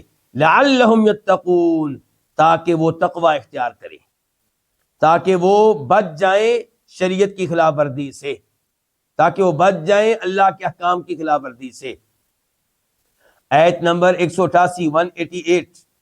وَلَا تَأْكُلُوا أَمْوَالَكُمْ بَيْنَكُمْ بِالْبَاطِلِ، وَلَا تَأْكُلُوا، اور تم نہ کھاؤ، اموالکم، اپنے مال، بینکم، آپس میں، بالباطل، ناجائز طریقے سے. ہاں جی، اگر میں کسی کو قرض دوں اور وہ قرض لیتے ہوئے خود کہے کہ آپ مجھے قرض 1,00,000 روپیہ دے دیں اور میں اپنی خوشی سے آپ کو 10,000 روپیہ اوپر دوں گا، تو یہ 10,000 روپیہ میرے لیے جائز ہے؟ نہیں جی، یہ سود ہے، جائز نہیں ہے، چاہے وہ راضی ہے. جوئے میں بھی یہی صورتحال ہے، دیگر کئی امور میں یہی صورتحال ہے، تو ناجائز طریقے سے مال کھانے کی اجازت نہیں ہے. وَلَا تَأْكُلُوا، اور تم نہ کھاؤ، اموالکم، اپنے مال، بینکم، آپس میں، بالباطل، ناجائز طریقے سے. وَتُدْلُوا بِهَا، تدلو، جو عربی زبان کے قواعد کو جانتے ہیں ان کو پتا ہے کہ تدلو کے آخر میں نون ہونا چاہیے تھا. کیا ہونا چاہیے تھا؟ نون، لیکن نون موجود نہیں ہے. یہ صورتحال بتا رہی ہے، یہ اصل میں ہے ولا تدلو،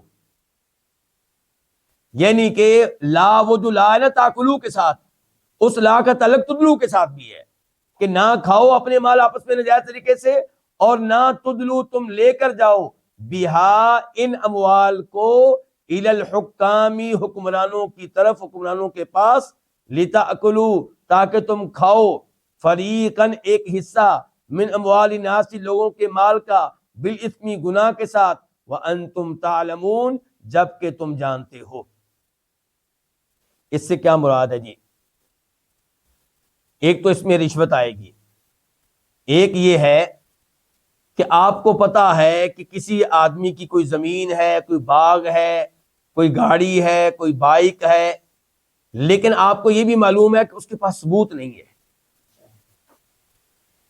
اس کو رجسٹری نہیں مل سکی، کہ اس کے ساتھ دھوکہ ہو گیا، کوئی مسئلہ ہے، تو آپ حکومت کے پاس پہنچ جاتے ہیں، سرکاری آفس میں پہنچ جاتے ہیں، وہ زمین اپنے نام لگوا لیتے ہیں، تو کیا اس طرح وہ آپ کے لیے جائز ہو جائے گی؟ بالکل جائز نہیں ہوگی۔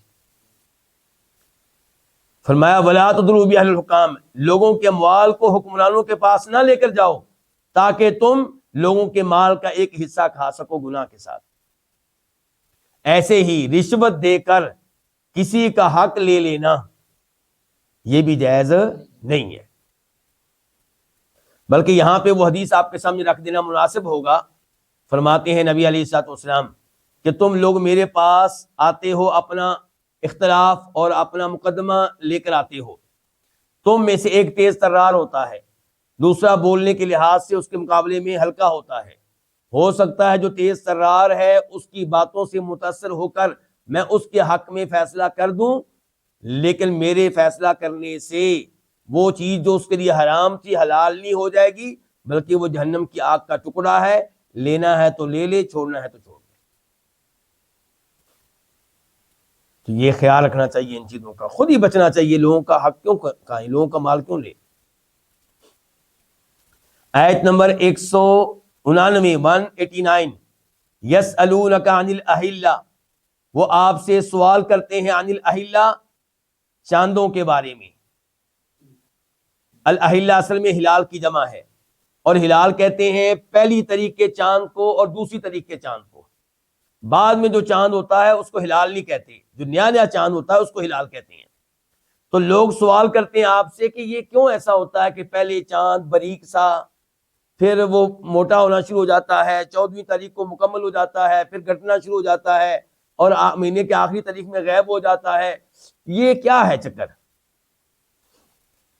یسألونک، وہ آپ سے سوال کرتے ہیں عن الاہلہ، چاندوں کے بارے میں۔ قل، کہہ دیجئے، ہیا، یہ کیا، یہ چاند، مواقیت للناس، لوگوں کے لیے وقت معلوم کرنے کا ذریعہ ہیں، والحج، اور حج کے لیے وقت معلوم کرنے کا ذریعہ ہیں۔ ہاں جی، آج ہم ہیں کون سے کیلنڈر کے ساتھ؟ شمسی کیلنڈر کے ساتھ، سورج والا کیلنڈر، جنوری، فروری، مارچ، اپریل، اور اللہ تعالیٰ تذکرہ کر رہے ہیں کون سے کیلنڈر کا؟ قمری کیلنڈر کا۔ حقیقت کے قریب کون سا کیلنڈر ہے؟ قمری، چاند والا۔ کیوں؟ ایک آدمی کو آپ جہاں مرضی چھوڑ دیں، وہ جدھر بھی چلا جائے، وہ چاند کو دیکھ کے اندازہ لگا سکتا ہے کہ آج کل کون سی تاریخ ہوگی، چاہے وہ سمندر میں ہو، چاہے وہ صحرا میں ہو، چاہے اس کے پاس کوئی موبائل نہ ہو، کوئی جدید ذرائع اور وسائل نہ ہو۔ لیکن آپ کا جو شمسی کیلنڈر ہے اس کا پتہ نہیں چلے گا جب تک کہ کوئی تاریخ بتا نہ دے۔ تو لوگوں کے لیے آپس میں معاہدے کرنے ہوں، میں نے کسی سے قرضہ لیا 1,00,000 روپیہ، کب واپس کرو گے جی؟ 6 مہینے کے بعد۔ یہ فیصلہ کس کے ذریعے ہوگا؟ چاند کے ذریعے ہوگا۔ یعنی کہ یہ موبائل وغیرہ کا زمانہ اگر نہ ہو تو یہ تو عارضی چیزیں ہیں۔ جو حقیقت کے قریب کیلنڈر ہے وہ کون سا ہے؟ چاند والا، جس کو ہم قمری کہتے ہیں، محرم، صفر، ربیع الاول، ربیع ثانی۔ تو اللہ تعالیٰ کہہ رہے ہیں کہ لوگوں کو وقت معلوم ہوتا ہے اس چاند کے ذریعے۔ سورج آپ کو تاریخ نہیں بتا سکتا، سورج آپ کو وقت تو بتا سکتا ہے، تاریخ نہیں بتا سکتا، چاند تاریخ بتاتا ہے۔ اچھا، کیسے عورت کو پتا چلے گا کہ طلاق مجھے ہوئی تھی اور اب میرے مثال کے طور پہ مجھے حیض کا خون تو آتا نہیں ہے، میری بڑی عمر ہے، میرے 3 مہینے کب پورے ہوں گے؟ چاند کے ذریعے پتا چلے گا۔ کسی کی فوتگی ہو گئی، اس نے عدت گزارنی 4 مہینے 10 دن، 4 مہینے 10 دن کب پورے ہوں گے؟ چاند سے پتہ چلے گا۔ حج کب آئے گا یہ کیسے پتہ چلے گا؟ چاند کے ذریعے۔ تو فرمایا قل ہیا، یہ چاند جو ہے مواقیت، یہ وقت بتانے کا ذریعہ ہے، للناس لوگوں کے لیے، والحج اور حج کے لیے، یعنی کہ حج کے وقت بتانے کا ذریعہ، حج کب آ رہا ہے۔ ولیس البر، اور نیکی یہ نہیں ہے کہ بان تأتوا البیوت، نیکی ہرگز یہ نہیں ہے، آگے با آ گئی نا، نیکی ہرگز یہ نہیں ہے کہ تم گھروں میں آؤ، من ظہورہا، ان کی پچھلی طرف سے، ولکن البر، لیکن نیکوکار وہ ہے، من اتقا، جو تقوی اختیار کرے۔ اس کا کیا مطلب ہے جی؟ یہ آیت آپ نہیں سمجھ سکیں گے جب تک کہ آپ کو وہ حدیث معلوم نہیں ہوگی جس میں بتایا گیا ہے کہ یہ آیت کس بارے میں نازل ہوئی ہے۔ تو حدیث کے بغیر قرآن سمجھنا ممکن نہیں ہے۔ برا بن عازب کہتے ہیں، بخاری شریف کی حدیث ہے، کہتے ہیں یہ آیت ہم انصاریوں کے بارے میں نازل ہوئی ہے۔ ہمارے ہاں ایک عقیدہ پایا جاتا تھا، وہ کیا کہ جو حج کے لیے جائے احرام باندھ لے، اب جب واپس آئے گا تو وہ گھر کے مین گیٹ سے داخل نہیں ہوگا، وہ پچھلی دیوار پھلانگ کر داخل ہوگا۔ تو ایک آدمی نے کیا کیا، وہ مین گیٹ سے داخل ہوا، تو لوگوں نے جناب اس کے اوپر بڑے اعتراض کیے، تو اللہ تعالیٰ نے پھر اس موقع پہ یہ فرمایا کہ یہ کوئی نیکی نہیں ہے کہ پچھلی طرف سے آؤ، ولیس البر، اور یہ نیکی ہرگز نہیں ہے کہ تم گھروں میں آؤ، من ظہورہا، ان کی پچھلی جانب سے، ولکن البر، لیکن نیکوکار وہ ہے، من اتقا، جو اللہ سے ڈر جائے، جو تقوی اختیار کرے، وَأْتُوا الْبِيُوتَ، اور تم گھروں میں آؤ، من ابوابہا، ان کے دروازوں کی طرف سے، واتقوا اللہ، اور اللہ تعالیٰ سے ڈرو، لعلکم تفلحون، تاکہ تم فلاح پاؤ، کامیابی حاصل کرو۔ آیت نمبر 190، وقاتلوا، اور تم لڑو، فی سبیل اللہ، اللہ کی راہ میں، الذین، ان لوگوں سے، یقاتلون، جو لڑتے ہیں، کم، تم سے، ولا تعتدوا، اور حد سے تجاوز نہ کرو، یعنی کہ مشرکین کفار تم سے لڑے، تم بھی ان سے لڑو۔ ان اللہ لا يحب المعتدین، بے شک اللہ تعالی حد سے تجاوز کرنے والوں سے محبت نہیں کرتا۔ حد سے تجاوز کرنا کیسے ہوگا؟ مثال کے طور پہ عورتوں کو قتل کرنا، بچوں کو قتل کرنا، بوڑھوں کو قتل کرنا، ان کی فصلیں جلا دینا وغیرہ، تو ایسے کام نہیں کرنے۔ لیکن اگر عورتیں مردوں کے ساتھ، لڑنے والے مردوں کے ساتھ صف میں آئیں تو پھر پرواہ نہیں کی جائے گی، لیکن ادھر ان کے مرد کھڑے ہیں لڑنے والے، ادھر ان کی عورتیں ہیں، تو آپ عورتوں کو ہاتھ نہیں لگائیں گے، بچوں کو ہاتھ نہیں لگائیں گے، یہ حد سے تجاوز کرنا ہے، اور اللہ تعالیٰ حد سے تجاوز کرنے والوں سے محبت نہیں کرتا۔ اس سے پتہ چلا کہ دین اسلام کتنا صاف ستھرا دین ہے۔ اور آج دیکھیں وہ لوگ جو جہاد کے نام پہ بم دھماکے کرتے ہیں اسلامی ممالک میں، مسلمان فوجوں کو بم دھماکوں میں اڑا دیتے ہیں، پولیس کو اڑا دیتے ہیں، عورتوں کو اڑا دیتے ہیں، بازار میں بم دھماکے کرتے ہیں، مساجد میں کرتے ہیں۔ چند دن پہلے ایک عالم دین کو شہید کیا گیا خطبہ جمعہ میں، تو یہ کوئی اللہ کی راہ میں نہیں، یہ فساد ہے۔ اسلام تو کفار کے ساتھ ایسی حرکتیں کرنے کی اجازت نہیں دیتا۔ آیت نمبر 191، 191، وَاقْتُلُوهُمْ، اور تم ان کو قتل کرو، کن کو؟ ان کفار کو جو تم سے لڑتے ہیں۔ کہاں؟ حَيْثُ ثَقِفْتُمُوهُمْ، جہاں تم ان کو پاؤ، جدھر تم کو یہ ملیں۔ وَأَخْرِجُوهُمْ، اور تم ان کو نکالو جہاں سے انہوں نے تمہیں نکالا ہے۔ لو جی، ان الفاظ کی وجہ سے اب ہمارے اسلامی ممالک میں رہنے والے کفار کو قتل کیا جائے گا؟ نہیں، وہ آپ سے ویزا لے کر آئے ہیں، آپ نے ان کو امان دی ہے، آپ نے ان کو پناہ دی ہے، آپ نے اسٹیمپ لگائی ہے، وہ سفیر بن کر آپ کے ملک میں آئے ہیں، ان کو قتل کرنے کی، ہاتھ لگانے کی اجازت نہیں ہے بالکل۔ یہ بات ہو رہی ہے ان کے بارے میں جن سے آپ کی لڑائیاں چل رہی ہیں۔ فرمایا ان کو قتل کرو جہاں بھی تم ان کو پاؤ، اور تم ان کو نکالو جہاں سے انہوں نے تمہیں نکالا ہے۔ وَالْفِتْنَةُ أَشَدُّ مِنَ الْقَتْلِ، اور فتنہ قتل سے زیادہ شدید ہے۔ اس کا کیا مطلب ہے؟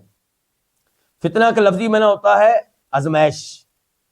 یہاں پہ مراد کیا ہے؟ شرک کرنا، یا لوگوں کو شرک کی دعوت دینا، لوگوں کو شرک اور کفر اختیار کرنے پہ مجبور کرنا۔ مثال کے طور پہ کوئی مسلمان ہو گیا تو اس کو پریشان کرنا، اس کو تنگ کرنا، یعنی کہ اگر یہ آپ پہ اعتراض کریں، مسلمانوں کے جہاد پہ لڑنے پہ اعتراض کریں، تو آپ نے بتانا ہے کہ جو حرکتیں تم کر رہے ہو فتنہ، والفتنہ تو اور فتنہ جو ہے وہ قتل سے زیادہ شدید ہے، اس سے زیادہ آگے ہے۔ ولا تقاتلوہم، اور تم ان سے قتال نہ کرو، ان سے نہ لڑو، عند المسجد الحرامی، مسجد حرام کے پاس، مراد کیا؟ مکہ میں، مراد کیا ہے؟ مکہ میں۔ حتی یقاتلوکم فیہ، یہاں تک کہ وہ تم سے قتال کرے، فیہ، اس میں، کس میں؟ مکہ میں، مسجد حرام میں، مسجد حرام کے پاس۔ فَإِن قَاتَلُوكُمْ، پس اگر وہ تم سے قتال کریں، فَاقْتُلُوهُمْ، پس تم ان کو قتل کرو۔ كَذَلِكَ، اسی طرح، جزاء الکافرین، بدلہ ہے، سزا ہے ان کافروں کی۔ فَإِنِ انْتَهُوا، آیت نمبر 192 192، فَإِنِ انْتَهُوا، پس اگر وہ باز آ جائیں، یعنی کہ وہ تم سے نہ لڑیں، ایسی حرکت نہ کریں، فَإِنَّ اللَّهَ غَفُورٌ رَحِيمٌ، تو بے شک اللہ تعالیٰ بہت بخشنے والا، نہایت رحم کرنے والا ہے۔ آیت نمبر 193 193، وقاتلوہم، اور تم ان سے قتال کرو، ان سے لڑو، حتیٰ، یہاں تک کہ، لا تکون فتنہ، کوئی بھی فتنہ باقی نہ رہے۔ اس سے کیا مراد ہے؟ یعنی کہ یہ صورتحال باقی نہ رہے کہ جو مسلمان ہوتا ہے اسے تنگ کیا جا رہا ہے۔ کافر موجود ہیں لیکن مسلمانوں کو، لیکن لوگوں کو مسلمان ہونے سے روکتے نہیں ہیں، مسلمان ہونے کی وجہ سے کسی کو تنگ نہیں کرتے۔ فرمایا وقاتلوہم، ان سے قتال کرو، حتیٰ کہ کوئی فتنہ باقی نہ رہے، وَيَكُونَ الدِّينُ لِلَّهِ، اور دین ہو جائے اللہ کے لیے، یعنی کہ اللہ کا دین غالب ہو جائے۔ فَإِنِ انْتَهُوا، پس اگر وہ باز آ جائیں، کس سے؟ مسلمانوں کو فتنے میں مبتلا کرنے سے، اسلام کی وجہ سے لوگوں کو تنگ کرنے سے، فَلَا عُدْوَانَ، تو پس نہیں ہے زیادتی کرنا، إِلَّا عَلَى الظَّالِمِينَ، مگر ظالموں پہ۔ اس جملے کا کیا مطلب ہے؟ کہ نہیں ہے زیادتی کرنا مگر ان پہ جو ظالم ہیں، یعنی کہ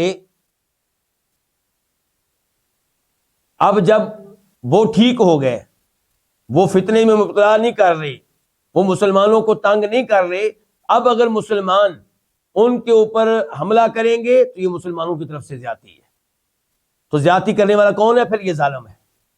تو ایسا کام نہیں کرنا ہے، گویا کہ اس کام سے روکا جا رہا ہے، اور یہ بھی ہے کہ اس زیادتی کے اوپر پھر سزا ملے گی۔ فَإِنِ انْتَهُوا، پس اگر وہ بات آ جائے، فَلَا عُدْوَانَ، تو پس نہیں ہے زیادتی کرنا، إِلَّا عَلَى الظَّالِمِينَ، مگر ظالموں پہ۔ الشہر الحرام بالشہر الحرام والحرمات قصاص، آیت نمبر 194 194۔ آپ جانتے ہیں کہ ہجرت کے چھٹے سال کیا ہوا تھا؟ حدیبیہ میں مسلمانوں ان کے مابین صلح ہوئی تھی، اور طے یہ ہوا تھا کہ عمرہ کرنے کے لیے تم آئندہ سال آؤ گے۔ آئندہ سال جانا تھا ذوالقعدہ میں، ذوالقعدہ ہے حرمت والا مہینہ۔ اب مسلمان ڈر رہے تھے کہ ہم جائیں گے تو ایسا نہ ہو کہ ہم سے لڑائی شروع کر دیں، اور لڑائی وہ کریں گے تو حرمت والا مہینہ ہے تو ہم تو آگے سے نہیں لڑ سکیں گے۔ تو اللہ تعالیٰ نے کہا حرمت والے مہینوں کی حرمت کا خیال رکھنا چاہیے جب تک وہ رکھیں، اگر وہ اس کی خلاف ورزی کریں، تمہیں قتل کریں، تو پھر تم نے آگے سے مقابلہ کرنا ہے۔ حرمت والے مہینے کون کون سے ہیں ویسے؟ کون کون سے؟ ذوالقعدہ، ذوالحجہ، محرم اور رجب، یہ تین کٹھے ہیں، رجب الگ ہے۔ اللہ تعالیٰ نے فرمایا الشہر الحرام، حرمت والا مہینہ، بشہر الحرامی، حرمت والے مہینے کے مقابلے میں ہے، با مقابلے کا معنی دے رہی ہے، یعنی کہ اگر وہ پاسداری کریں تو تم نے پاسداری کرنی ہے۔ والحرمات قصاص، اور سب حرمتیں قصاص، بدلہ کی چیزیں ہیں، یعنی کہ ان معاملے میں بھی بدلہ لیا جائے گا۔ اگر وہ حدود حرم میں مکہ میں لڑیں گے تو تم بھی حدود حرم میں لڑو گے، اگر وہ حرمت والے مہینے میں لڑتے ہیں تم بھی اس مہینے میں ان کا مقابلہ کرو گے۔ تو حرمت والا مہینہ حرمت والے مہینے کے مقابلے میں ہے، والحرمات، اور سب حرمتیں قصاص، بدلہ کی چیزیں ہیں۔ فمن اعتدی علیکم، پس جو تمہارے اوپر زیادتی کرے، یعنی کہ زیادتی کیسے؟ کہ تم سے لڑے حرمت والے مہینے میں، یا تم سے لڑے مکہ میں حدود حرم میں، یا تم سے لڑے حالت حرام میں، تو جو تمہارے اوپر زیادتی کرے فاعتدوا علیہ، بس تم اس پہ زیادتی کرو، بمثل ما اعتدی علیکم، اتنی جتنی اس نے زیادتی کی ہے تمہارے اوپر۔ واتقوا اللہ، اور تم اللہ تعالیٰ سے ڈرو، یعنی کہ تم انتقام لیتے ہوئے، بدلہ لیتے ہوئے اللہ سے ڈرنا ہے، تم نے حد سے تجاوز نہیں کرنا۔ واتقوا اللہ، اللہ تعالیٰ سے ڈرو، واعلموا، اور جان لو، ان اللہ مع المتقین، کہ بے شک اللہ تعالیٰ متقین کے ساتھ ہے۔ تقوی اختیار کرنے والوں کے ساتھ ہے، ظلم سے بچنے والوں کے ساتھ ہے، یعنی کہ اللہ تمہارے ساتھ ہوگا اگر تم ظلم و زیادتی سے پرہیز کرو گے۔ آیت نمبر 195 195 وَأَنفِقُوا فِي سَبِيلِ اللَّهِ، اور تم خرچ کرو اللہ تعالیٰ کی راہ میں، وَلَا تُلْقُوا بِأَيْدِيكُمْ إِلَى التَّهْلُكَةِ، اور اپنے ہاتھوں کو ہلاکت کی طرف نہ ڈالو، وَأَحْسِنُوا، اور احسان کرو، إِنَّ اللَّهَ يُحِبُّ الْمُحْسِنِينَ، بے شک اللہ تعالیٰ احسان کرنے والوں سے محبت کرتا ہے۔ اچھا جی، اللہ کی راہ میں خرچ کرو اور اپنے ہاتھوں کو ہلاکت کی طرف نہ ڈالو، اس سے کیا پتا چلا؟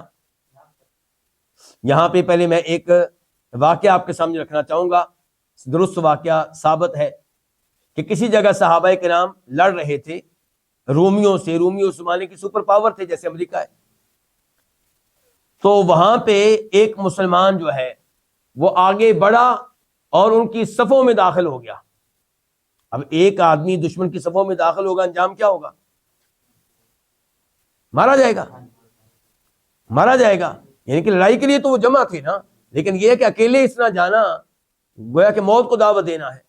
تو لوگوں نے وہاں پہ شور ڈال دیا، یہ تو اپنی موت کو دعوت دے رہا ہے، یہ تو اپنے آپ کو ہلاکت میں ڈال رہا ہے، یہ اس آیت کے مطابق انہوں نے کہا، جبکہ اللہ تعالیٰ کہتے ہیں اپنے آپ کو ہلاکت میں نہ ڈالو۔ تو اس موقع پہ ابو ایوب انصاری نے وضاحت کی، جو صحابی ہیں، انہوں نے کہا نہیں، اس آیت کا یہ مطلب نہیں ہے جو تم سمجھ رہے ہو۔ اس آیت کا مطلب کیا ہے؟ اب دیکھیں یہاں پہ بھی مطلب کون سمجھا رہے ہیں؟ صحابی۔ اس آیت کا مطلب یہ ہے کہ جب مسلمانوں کے حالات ٹھیک ہو گئے تو ہم آپس میں مدینہ والے انصاری لوگ کہنے لگے کہ اب ہمیں چاہیے کہ اب ہم توجہ دیں اپنی دنیا پہ، اپنے باغات پہ، کھجوروں کے باغات پہ، اپنی زمینیں سنبھالیں اور اب اپنے حالات کو ٹھیک کریں۔ اب اسلام بہت غالب آ گیا، اسے قوت مل گئی، تو اللہ تعالیٰ نے کہا نہیں، اب بھی لڑتے رہو، اب بھی اللہ کی راہ میں خرچ کرتے رہو، اگر تم نے لڑنا چھوڑ دیا، خرچ کرنا چھوڑ دیا، تو تم اپنے آپ کو ہلاکت میں ڈالو گے۔ یہ ہے ہلاکت میں ڈالنا۔ اب دیکھیں وَأَنفِقُوا، تم خرچ کرو اللہ تعالیٰ کے راستے میں، وَلَا تُلْقُوا، تم نہ ڈالو بِأَيْدِيكُمْ اپنے ہاتھوں کو إِلَى التَّهْلُكَةِ ہلاکت کی طرف، وَأَحْسِنُوا، اور احسان کرو، إِنَّ اللَّهَ يُحِبُّ الْمُحْسِنِينَ، بے شک اللہ تعالیٰ احسان کرنے والوں سے محبت کرتا ہے۔ احسان کرو اللہ کی راہ میں خرچ کر کے، نیک کام کرو اللہ کی راہ میں خرچ کر کے، اور جو اللہ کی راہ میں خرچ کرے گا، یہ والا احسان کرے گا، تو اللہ تعالیٰ جو بھی احسان کرے کسی بھی شکل میں کرے، اللہ تعالیٰ اس سے محبت کرتا ہے۔ احسان کے دو معنی ہوتے ہیں، جلدی میں بتا دوں۔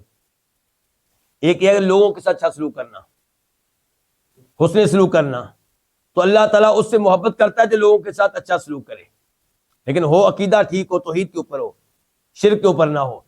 دوسرے نمبر پہ احسان کا مطلب ہوتا ہے اللہ کی عبادت میں حسن، اللہ کی عبادت عمدہ طریقے سے کرنا، ان تعبد اللہ کانک تراہ فإن لم تکن تراہ فإنہ یراک، عبادت آپ ایسے کریں گویا کہ آپ اللہ کو دیکھ رہے ہیں، ورنہ یہ تو پکی بات ہے کہ اللہ آپ کو دیکھ رہا ہے۔ تو دونوں چیزیں اس میں داخل ہیں۔ اگر آپ عبادت اتنے اچھے انداز سے کریں گے تو آپ احسان کرنے والے ہیں، اللہ تعالیٰ احسان کرنے والوں سے محبت کرتا ہے۔ اگر آپ لوگوں کے ساتھ اس نے سلوک کریں گے، لوگوں کے کام آئیں گے، تو تب بھی اللہ تعالیٰ حسن سلوک کرنے والوں سے محبت کرتا ہے۔ اب ہماری گفتگو شروع ہو رہی ہے حج کی، اور یہ ایت نمبر کون سی ہے؟ ایت نمبر 196 196، بس چند ہی ایتیں رہ گئی ہیں۔ اللہ تعالیٰ آپ کو ہمت دے، توجہ سے ذرا۔ وَأَتِمُّوا الْحَجَّ وَالْعُمْرَةَ لِلَّهِ، وَأَتِمُّوا، اور تم کیا کرو؟ اور مکمل کرو، اور تم مکمل کرو حج کو اور عمرے کو، للہ، اللہ کے لیے، اللہ کی خاطر۔ دیکھیں ایک آدمی نفلی روزہ رکھے تو کیا وہ زور کے ٹائم، عصر کے ٹائم کسی وجہ سے توڑ سکتا ہے؟ نہیں، چاہے کوئی خاص وجہ نہ ہو، مثال کے طور پہ ولیمے کی دعوت ملی ہے، اس کو توڑ سکتا ہے؟ جی ہاں توڑ سکتا ہے، نفلی روزہ ہے۔ کیا اس کی قضا بعد میں دینا پڑے گی؟ نہیں، بالکل نہیں دینا پڑے گی۔ گھر میں آیا، کوئی اچھا سا سالن بنا ہوا تھا، دل کیا، روزہ توڑ دیا، توڑ سکتا ہے، احادیث سے ثابت ہے۔ اب وقت نہیں ہے کہ میں آپ کو دلائل دوں، لیکن حج اور عمرہ ایسی عبادات ہیں کہ اگر فرض حج ہے آپ کا، پھر تو مکمل کرنا واجب ہے، یہ بات ہر ایک کی سمجھ میں آتی ہے، لیکن اگر نفلی حج ہے تو آپ کی مرضی، آپ حج کریں، مرضی یا نہ کریں، لیکن شروع کر دیا تو اس عید کی وجہ سے پورا کرنا پڑے گا۔ عمرہ بھی پورا کرنا پڑے گا، درمیان میں چھوڑنے کی اجازت نہیں ہے۔ یہ حکم صرف حج عمرے کے لیے ہے، روزے وغیرہ کے لیے ایسا حکم نہیں ہے۔ وَأَتِمُّوا الْحَجَّ، اور تم مکمل کرو حج عمرے کو، للہ اللہ تعالیٰ کے لیے۔ فَإِنْ أُحْصِرْتُمْ، بس اگر تمہیں روک دیا جائے، کون روکے گا؟ دشمن، کفار، کوئی حکومت، بیماری، یعنی کہ آپ حج کے لیے جا رہے تھے اب نہیں جا سکتے، راستے بند ہیں، پولیس نہیں جانے دے رہی، یا کفار نے حملہ کر دیا ہے، یا آپ بیمار ہو گئے، بس اگر تمہیں روک دیا جائے، اب کیا کرنا ہے؟ فَمَسْتَيْسَرَ مِنَ الْهَدْيِ، پس ما جو بھی استیسرا ممکن ہو، میسر ہو، من الہدی قربانی میں سے، یعنی کہ یہاں پہ خبر جو ہے وہ محذوف ہے، یعنی کہ فعلیکم مستیسر من الہدی، تو پھر تمہارے ذمے وہ قربانی ہے جو ممکن ہو تمہارے لیے۔ نبی علیہ السلام کو حدیبیہ کے موقع پہ روک دیا گیا تھا، نہیں جانے دیا گیا نا مکہ، تو آپ پھر کیسے حلال ہوئے تھے؟ قربانی کے جانور ذبح کیے تھے، سر کے بال منڈوائے، جانور ذبح کیے اور حلال ہو گئے۔ تو اگر کسی کو حج عمرہ پورا کرنا اس قدر ضروری ہے کہ اگر روک دیے گئے آپ، چاہے بیماری نے روکا ہے، چاہے دشمن نے روکا ہے، چاہے پولیس نے روکا ہے، تو آپ حلال ہونے کے لیے ایک جانور ذبح کریں گے، چاہے جو بھی ممکن ہو۔ اس سے مراد یہ ہے کہ چاہے وہ بکرا ہو، چاہے پورا اونٹ ہو، یا اونٹ کا ایک حصہ ہو، یا گائے کا ایک حصہ ہو، جو ممکن ہو آپ کے لیے۔ وَلَا تَحْلِقُوا، اور تم اپنے سروں کو نہ منڈواؤ، نہ مونڈو، چاہے آپ کا لیے نہ مونڈو یا نہ منڈواؤ۔ اب اس جملے کا تعلق ہے پچھلے جملے سے، ان کا جملے کو مکمل کرو۔ وَلَا تَحْلِقُوا رُؤُوسَكُمْ، اور اپنے سروں کو نہ مونڈو، حتیٰ یہاں تک کہ یبلغ پہنچ جائے، الہدی قربانی کا جانور، محلہ اپنے حلال ہونے کی جگہ، یعنی کہ اگر آپ کو منع نہیں کیا گیا، روکا نہیں گیا، تو آپ نے حج عمرے کو بیچ میں نہیں چھوڑنا، سر کے بال نہیں منڈوانے، احرام کی پابندیوں کا خیال رکھنا ہے۔ ہاں، جب 10 تاریخ کو آپ کنکریاں مار لیں تو اب آپ اپنے سر کے بالوں کو مونڈ سکتے ہیں، اور وہ اسی دن قربانی بھی ہوتی ہے، قربانی کا وقت وہ ہے۔ فَمَنْ كَانَ مِنْكُمْ مَرِيضًا، پس جو ہو تم میں سے بیمار، او بھی، یا ہو اسے اذن، کوئی تکلیف، من راسی، اس کے سر میں۔ کیا مطلب؟ پہلے کہا تھا کہ سر کے بال مونڈنے کی اجازت نہیں ہے، کب تک؟ جب تک کہ 10 تاریخ کو آپ کنکریاں نہیں مار لیتے۔ اب مسئلہ یہ ہو گیا کہ کوئی بیمار ہو جائے اور اس کی وجہ سے سر کے بال مونڈنے ضروری ہو جائیں، پورے سر سے، یہ سر کے کسی ایک حصے سے، مثال کے طور پہ سینگی لگانے کی ضرورت ہے، یا ڈاکٹر کو کوئی سرجری کرنے کی ضرورت ہے، یا آپ کے سر میں تکلیف ہو رہی، جومیں پڑ گئی ہیں، سر اتارنے کی ضرورت ہے، تو فرمایا اس مجبوری میں تم وقت سے پہلے بھی سر کے بال مونڈ سکتے ہو، لیکن پھر فدیہ دینا پڑے گا۔ کیا دینا پڑے گا؟ فدیہ۔ پس جو کوئی تم میں سے بیمار ہو، او بھی اذن، یا اسے کوئی تکلیف ہو، من راسی، اس کے سر میں، ففدیۃ، تو پس ایک فدیہ ہے۔ وہ فدیہ کیا ہوگا؟ من صیام، روزے، او صدقۃ، یا صدقہ خیرات، او نسک، یا کوئی جانور قربان کرنا۔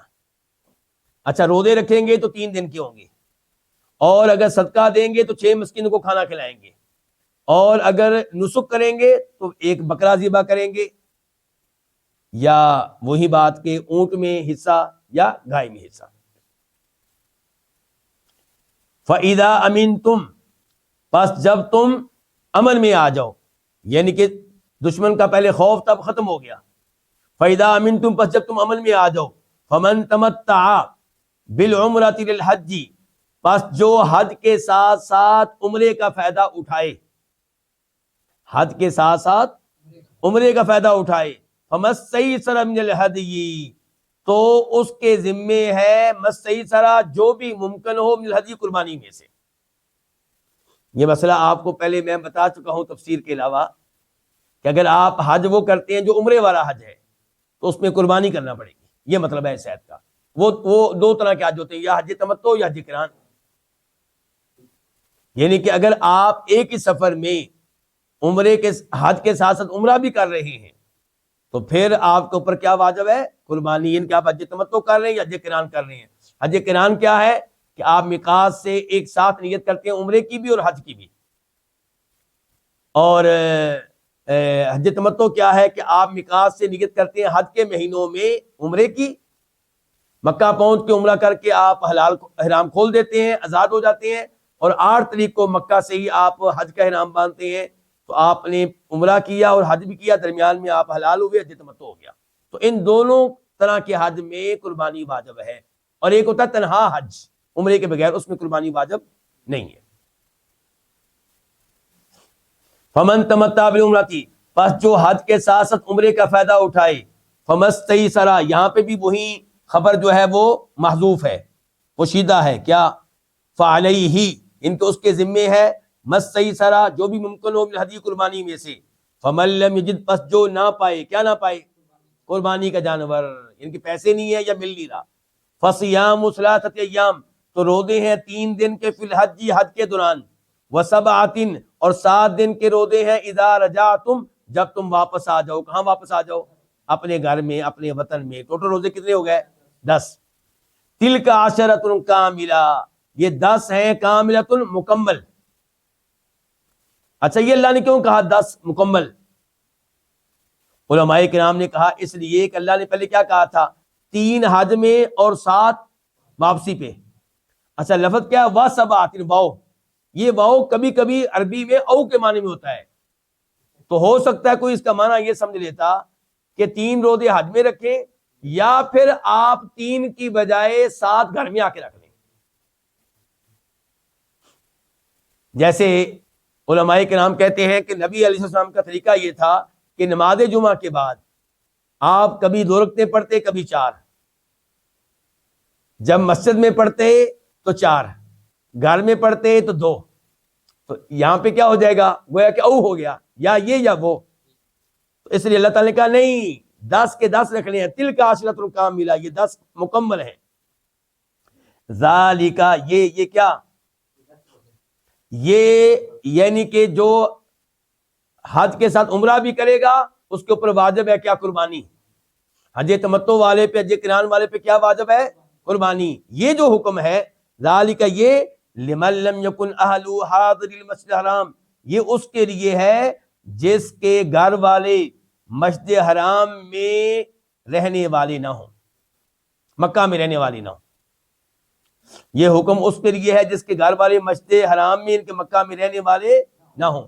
یعنی کہ مکہ کا رہنے والا اگر حج تمتع کرتا ہے، حج قران کرتا ہے، تو اس کو پھر قربانی نہیں ہے، کیونکہ اس نے کوئی فائدہ اٹھایا ہی نہیں۔ دور والے فائدہ اٹھاتے ہیں کہ ایک ہی سفر میں 2 کام کر لیے، اس نے تو کوئی سفر کیا ہی نہیں، تو اس کے اوپر قربانی نہیں ہے۔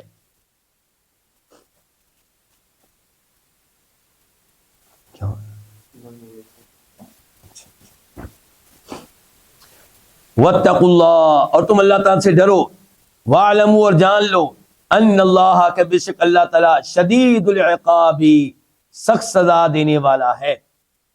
اچھا، یہ دیکھیں اللہ تعالیٰ کہہ رہے ہیں تم جان لو، ذرا توجہ چاہوں گا آپ کی، تم جان لو کہ اللہ تعالیٰ سخت سزا دینے والا ہے۔ اس سے کیا پتا چلا؟